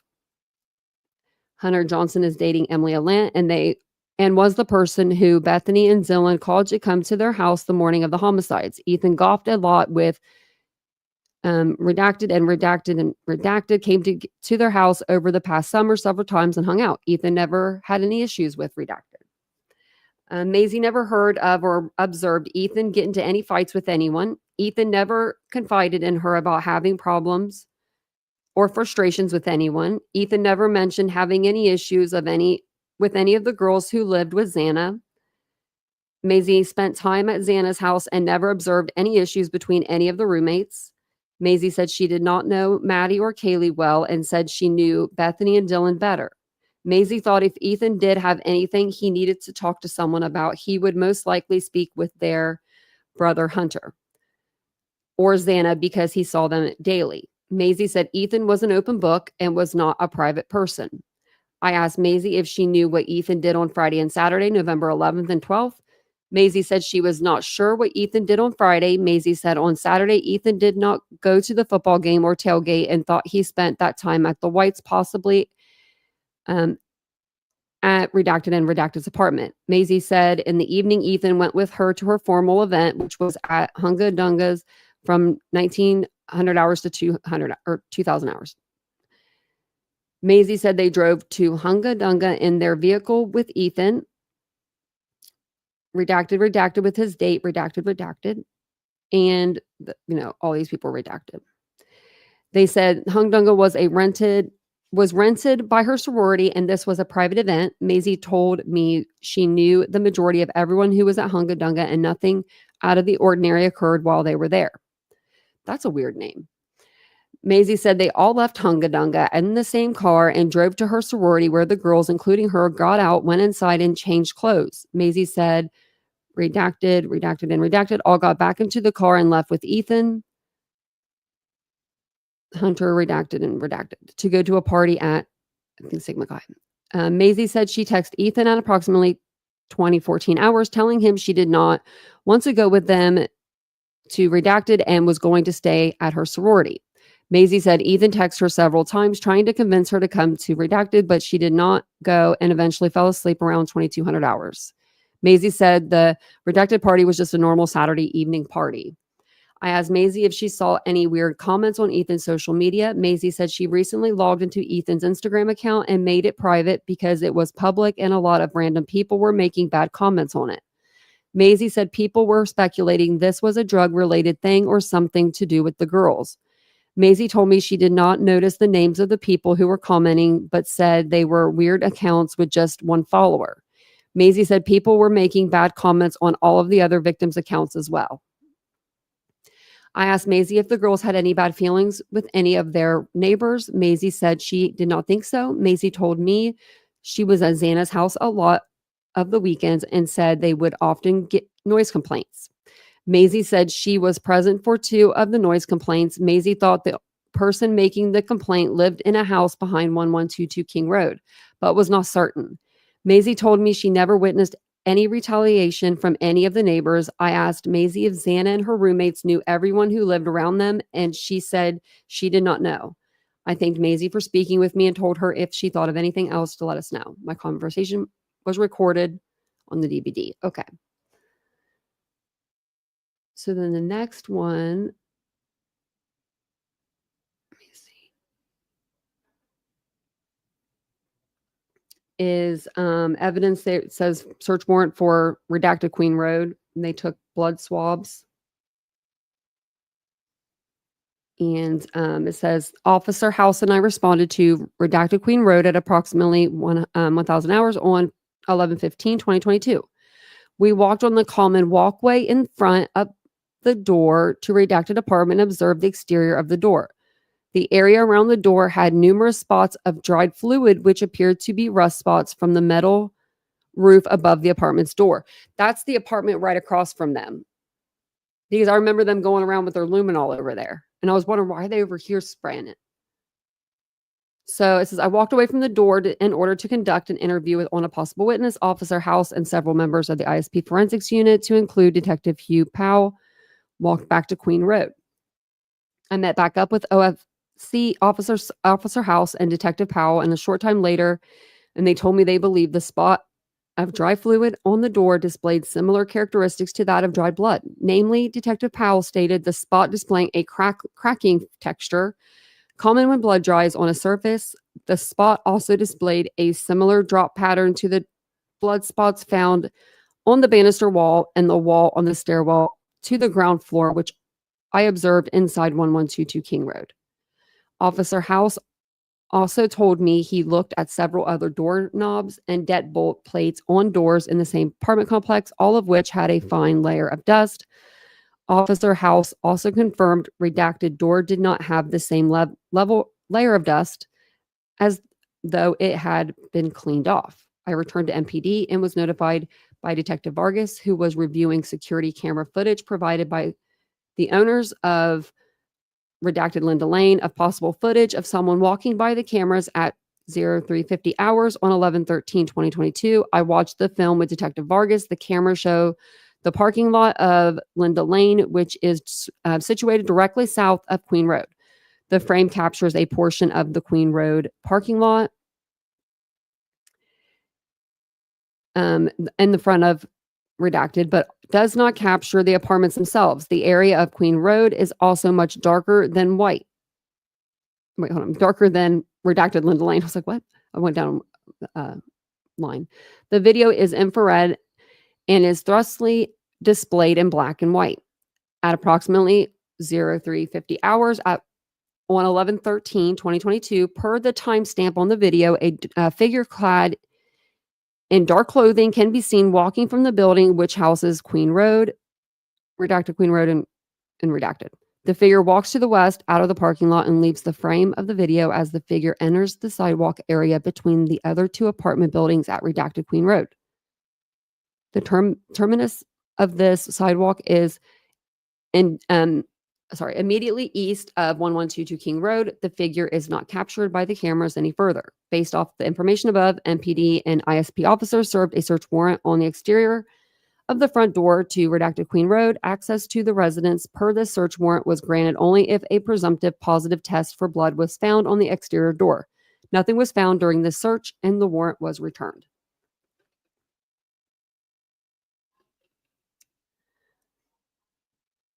Okay, so it says the maintenance worker that manages the Queen Road apartments told Officer Morris he conducted a routine maintenance order on Redacted Queen Road.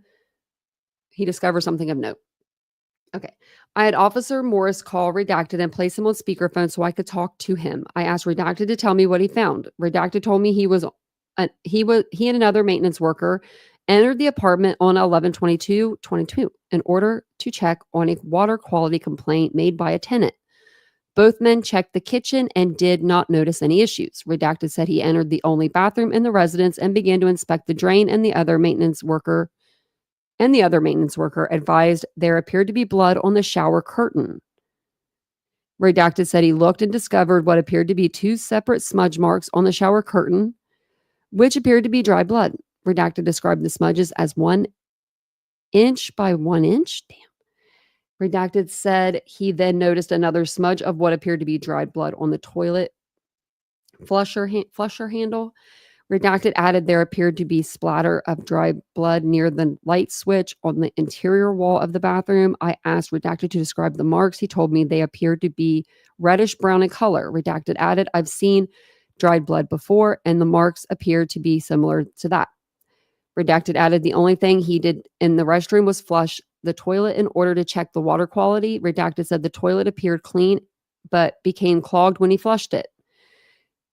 Redacted noted it was odd that the toilet became clogged.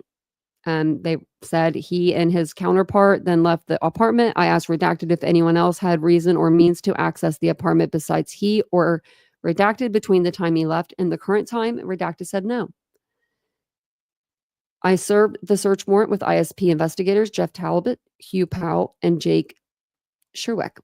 We discovered the blood smears and spots and the location Redacted described. In addition, there were more blood spatter spots on the wall on the entry into the living room. Samples of each were collected, 94 in total, and ISP Detective Talbot took photos of the residence. Upon completion, I left the required paperwork on the couch in the living room, and Detective Talbot took a photo of it. All units cleared without further incident. Okay, like, are we sure? No more incidences. So then same apartments. This is the other part, I guess, because those ones were parts 2 through 157. This is 1 through 157. I don't get that. Is it the same? Let me see. This might be the same one. I think it is. Okay. That's why there's no green on it. So this is from James Fry.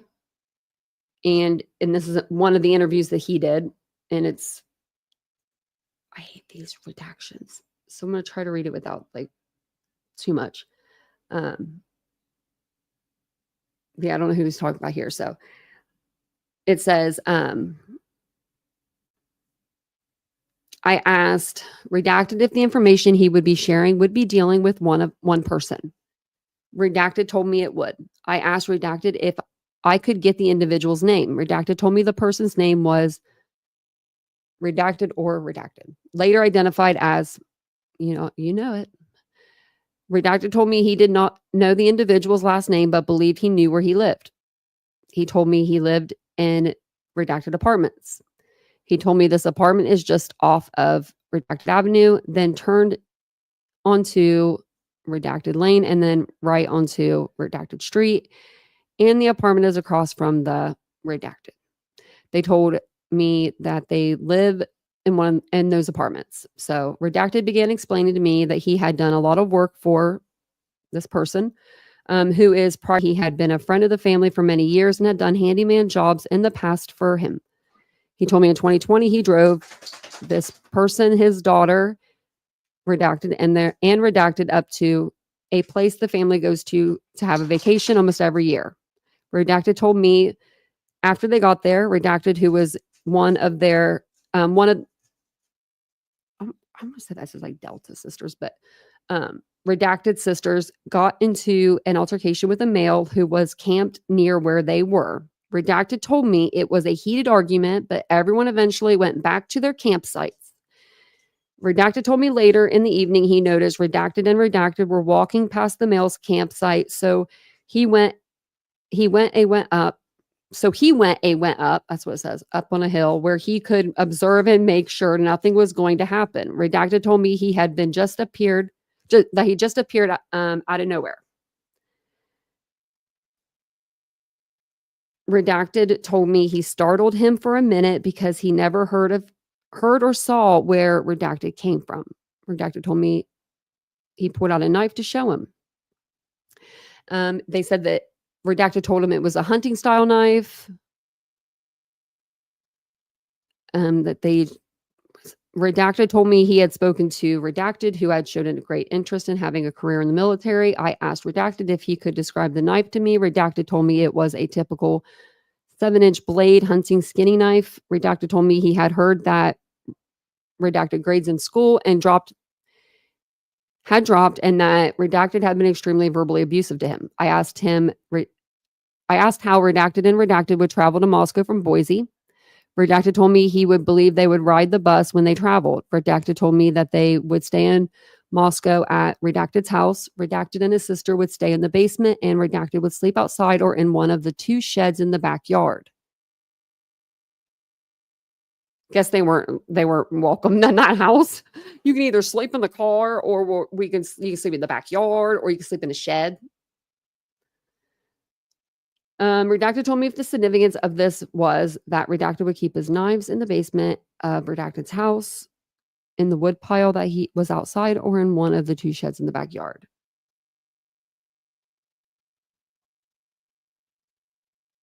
Okay. It says, where was we just at?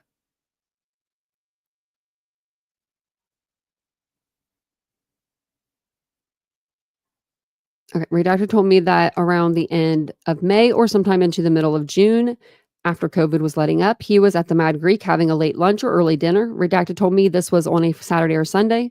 Redacted told me he had ordered a glass of wine, which he is sure that Ethan brought him. Redacted told me he is not sure if Ethan worked at the Mad Greek or was just helping out. Redacted told me a bit later he noticed that Redacted had come into the restaurant with possibly Redacted, who is Redacted's cousins. Redacted told me Xana and Madison had gone over to Redacted table and Ethan later joined them. Redacted told me that it appeared to be a heated conversation, but he could not tell what it was about. He was suspected it may have to do with the cancel culture and that Redacted was stirring them with conservative comments. Redacted told me Redacted left without eating anything. Later that night around 9 to 10, Redacted was at Redacted's house in his backyard. Redacted said that Redacted was extremely drunk and she was yelling at Redacted. Redacted said, she stated, "You are just a loser and you are going to spend your life in jail. You are ruining your life." Redacted was not sure what Redacted was referencing when she said this. Redacted told me Redacted left right after this altercation and she did not see him again. So Redacted told me Redacted goes on long walks and does not return until the early morning hours.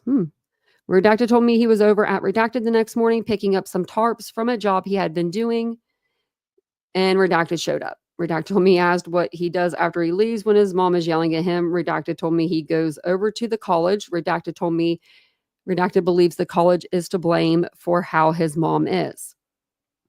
Explains that Redacted went to parties at the college and began drinking. Redacted told me he does not know for sure if he believes that Redacted may have been raped at one of the college parties.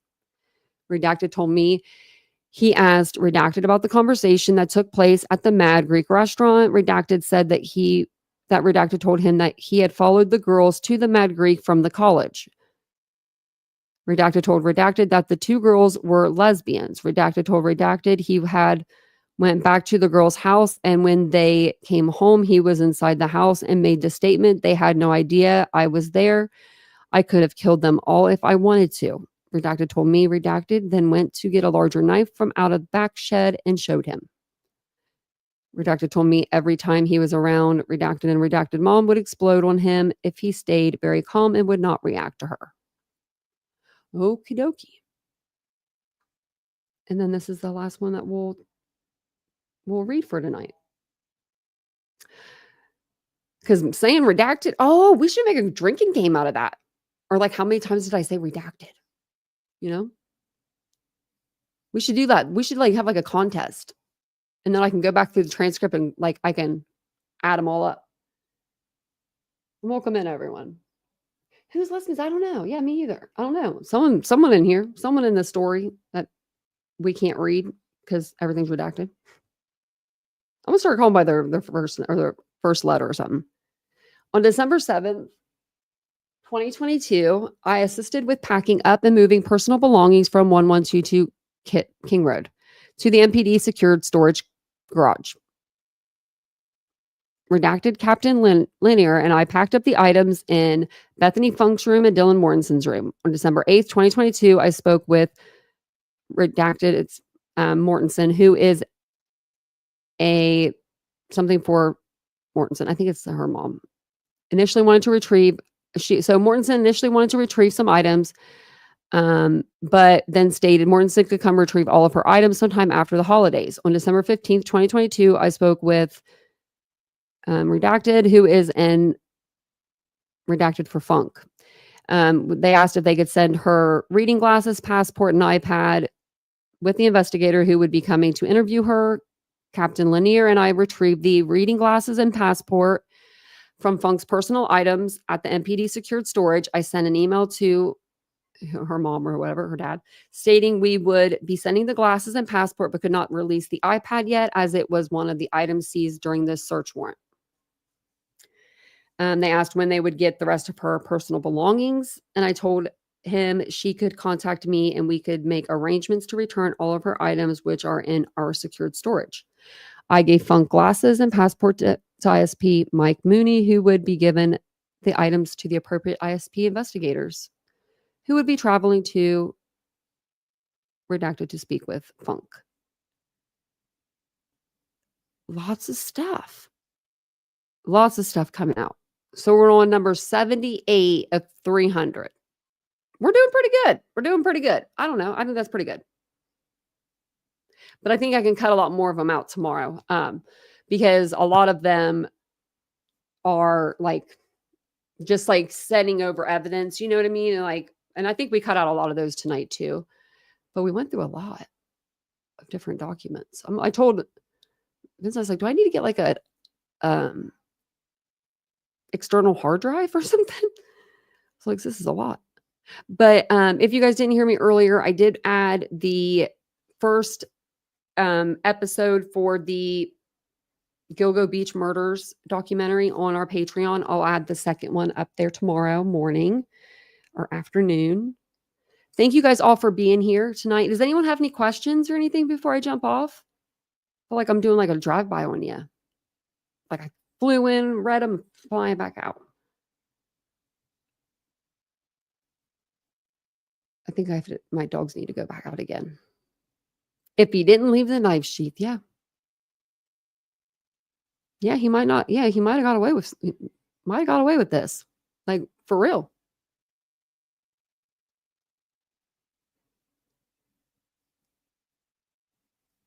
I should, Trips. We could do a panel. It's a lot. Maybe we could do one like tomorrow.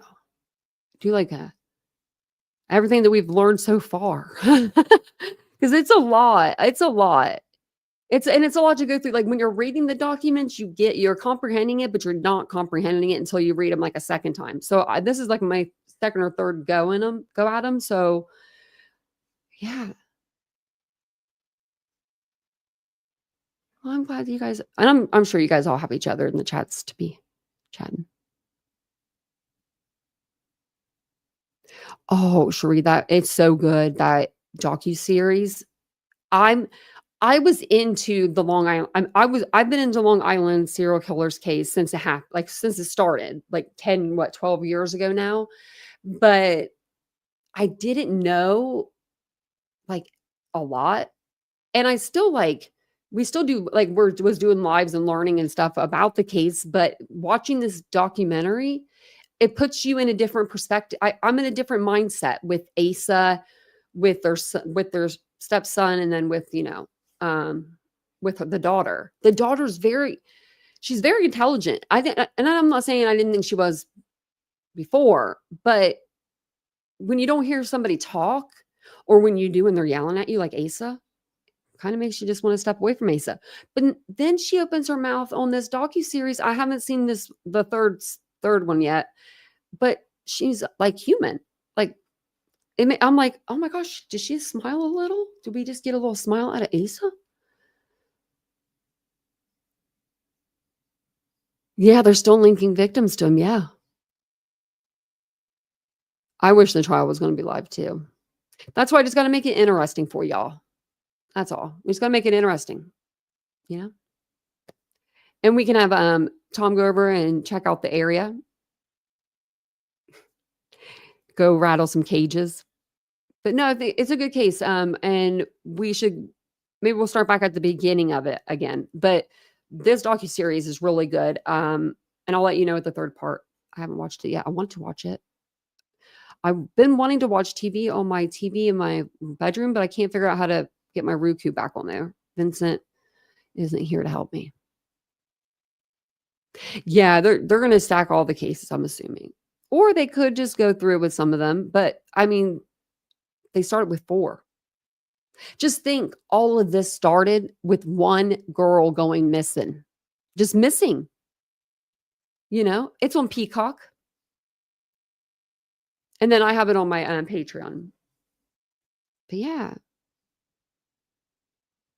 Really legal lazy. This one's different. I don't know. This one's different because he's like a chameleon, man. He starts with, he starts, taking limbs off, and that was his thing, right? Or removing their head. Just that's what he did. And then by the end of it, he's putting them in burlap sacks, like they're pristine, pretty much, in burlap sacks. He perfected, I guess, his craft throughout the years. Whew. It's just, she get to the ducking point. $1 million. They offered the same amount to Kohberger's family, I heard, but they said no.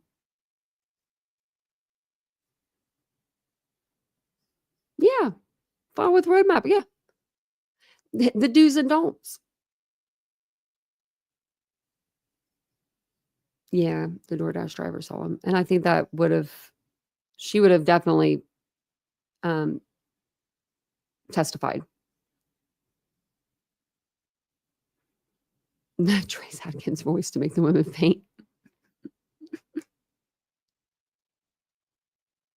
Oh yeah, enjoy your family time tomorrow, Felicia. Speaking of which, my niece is having a baby soon. I think we're gonna figure this all out together because I don't do nothing without you guys. I really don't. Oh wait, what?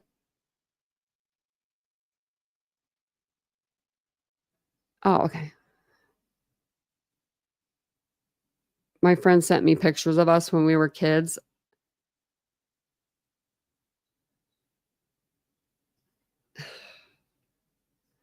I'll have to show them to you guys sometime. I mean, I'm little. I was just gonna go on here and see when this baby shower is, because you know me. Right there it is. Oh wait, nope. Oh really? Okay, there it is. August 3rd.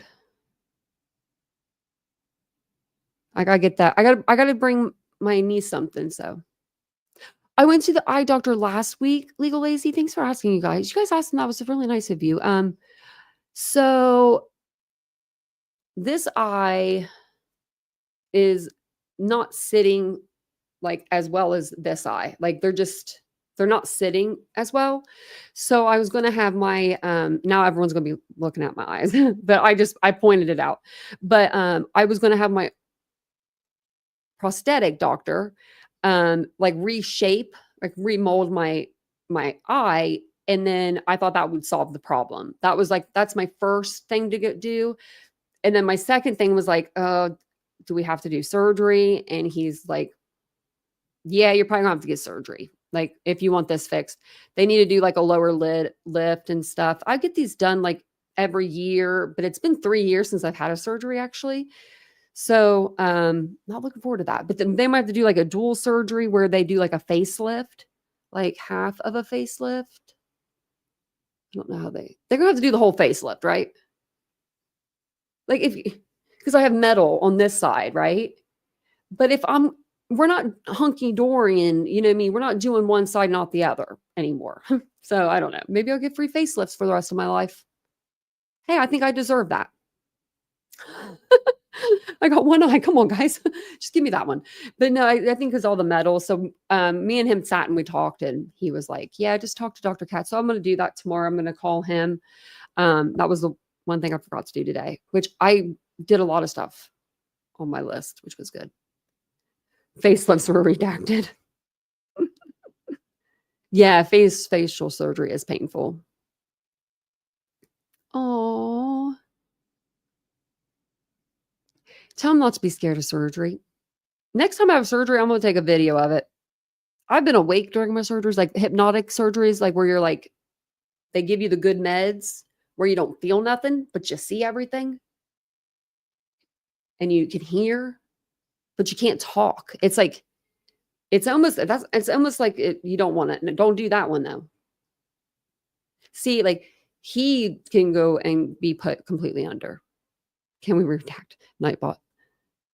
Maybe I should be like 1, 2, how many commands do I have? How much do I need to charge Tom to take Nightbot off? Just kidding.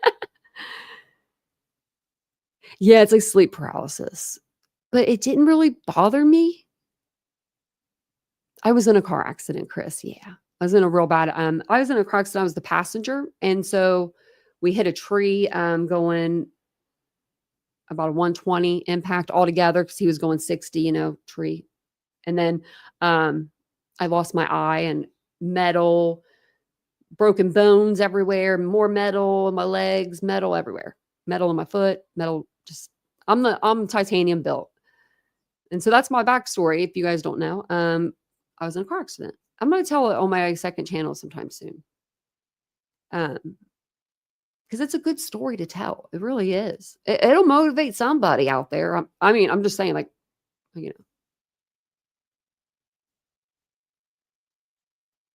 Thank you, Borg. I bet you that'll work. Reconnect. Hence the name TitaniumBuilt. Yeah. I'm pretty strong. Metal in it on his back and ankles? No. See, Felicia? I don't do metal there. Thank you, Stacy. Oh, I don't do metal there. I was in the hospital for a month. They wanted me in there longer. I was like, we're getting out of here. I tried to bust my way out of there. I didn't want to be there. But then after I was there for like the first couple of days, I was like, this isn't too bad. They're trying to help me. And then now I'm with you guys. And just, we can still read documents, right? That's all I can say. I have to go to my other eye doctor too for new specs maybe. But yeah. But thank you guys for hanging out with me tonight. Thanks for talking to me after the live. Yes, I want to go over Luigi Mangione too. I've been reading up about him. Wow. And see, but he's probably not complaining and wanting to go, unalive people. But I can understand in a way, like the pain, not unaliving somebody. I couldn't imagine doing that. But the pain being so great that you'd want to like just do whatever, like pull a tooth, right? Tooth pain so bad you just want to rip the pain out of there, like rip the tooth out. My accident was 10 years ago, just in October. Oh my gosh, yeah, reconstruct his leg. It is amazing what doctors can do. I have both of my legs were both reconstructed, both of them on the lower end of my knee. Yeah. Yeah. I forgot about the ED. Yeah. I would that could really mess up a man. Oh man, you're so lucky to have your son still, and he's so lucky to have you. Make sure he's doing his leg exercises. I know, I do the bike and everything still. I still try to work out. Like today I didn't, I just felt crappy. But I normally will work out. I was working out upstairs with like my walking pad and my weights, but now I've been taking my butt down to the gym. I'm like, get on the bike. You need to do the bike again. So, but I'm gonna jump off here. Yeah, I could see that, Felicia. Like men, I know that men are very crazy when it comes to like, not like they shouldn't not be, but it's just like when if something was wrong with us, you know what I mean? And I remember Vincent, like he had to go see a doctor, and one time since we've been together 9 years, one time he's been to the doctor and he was freaking out. I gotta go to the doctor. It's right there. It's right there. I'm like, oh my goodness. And then, man, back pain is bad, isn't it, Trips? He can still be weight bearing. That's good. That's good. He's about putting on two shoes is the best feeling in the world. I'll tell you that. Using the bathroom by yourself without, the hospital hanging out with you. That's a blessing. Taking a shower without the hospital staff, No, they were really good with me though. But I hope he gets better. I hope he gets feeling better. And thank you guys so much again for being here tonight. If you guys don't mind, take a second, hit the like button on your way out, subscribe to the channel. We do talk true crime daily here on this channel. So I'll be back on tomorrow night with some new stuff. Maybe we'll do like an open panel and just kind of go over whatever we've heard the last couple of days, because that sentencing is shocking. I mean, that's our last court date. No more. I'm still reeling in my mind from that. Like, I'm never going to see that. I have to see him in court again. What's his number again? Inmate number 163214. I'm going to get a t-shirt that says that. It's going to be like a hashtag, like a number sign, like like a pound sign for people that know that. I'm doing it. I want a shirt made with his inmate number on it.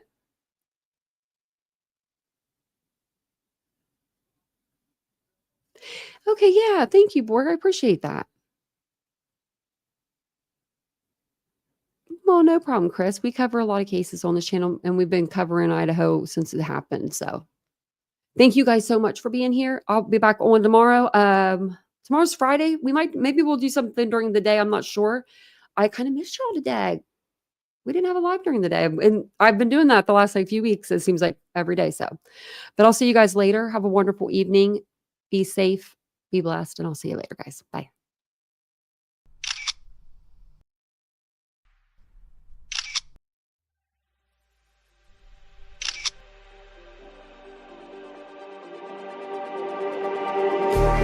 Just like the street lights lit this town, like a fire in a blaze, gotta burn it down. Can't be afraid to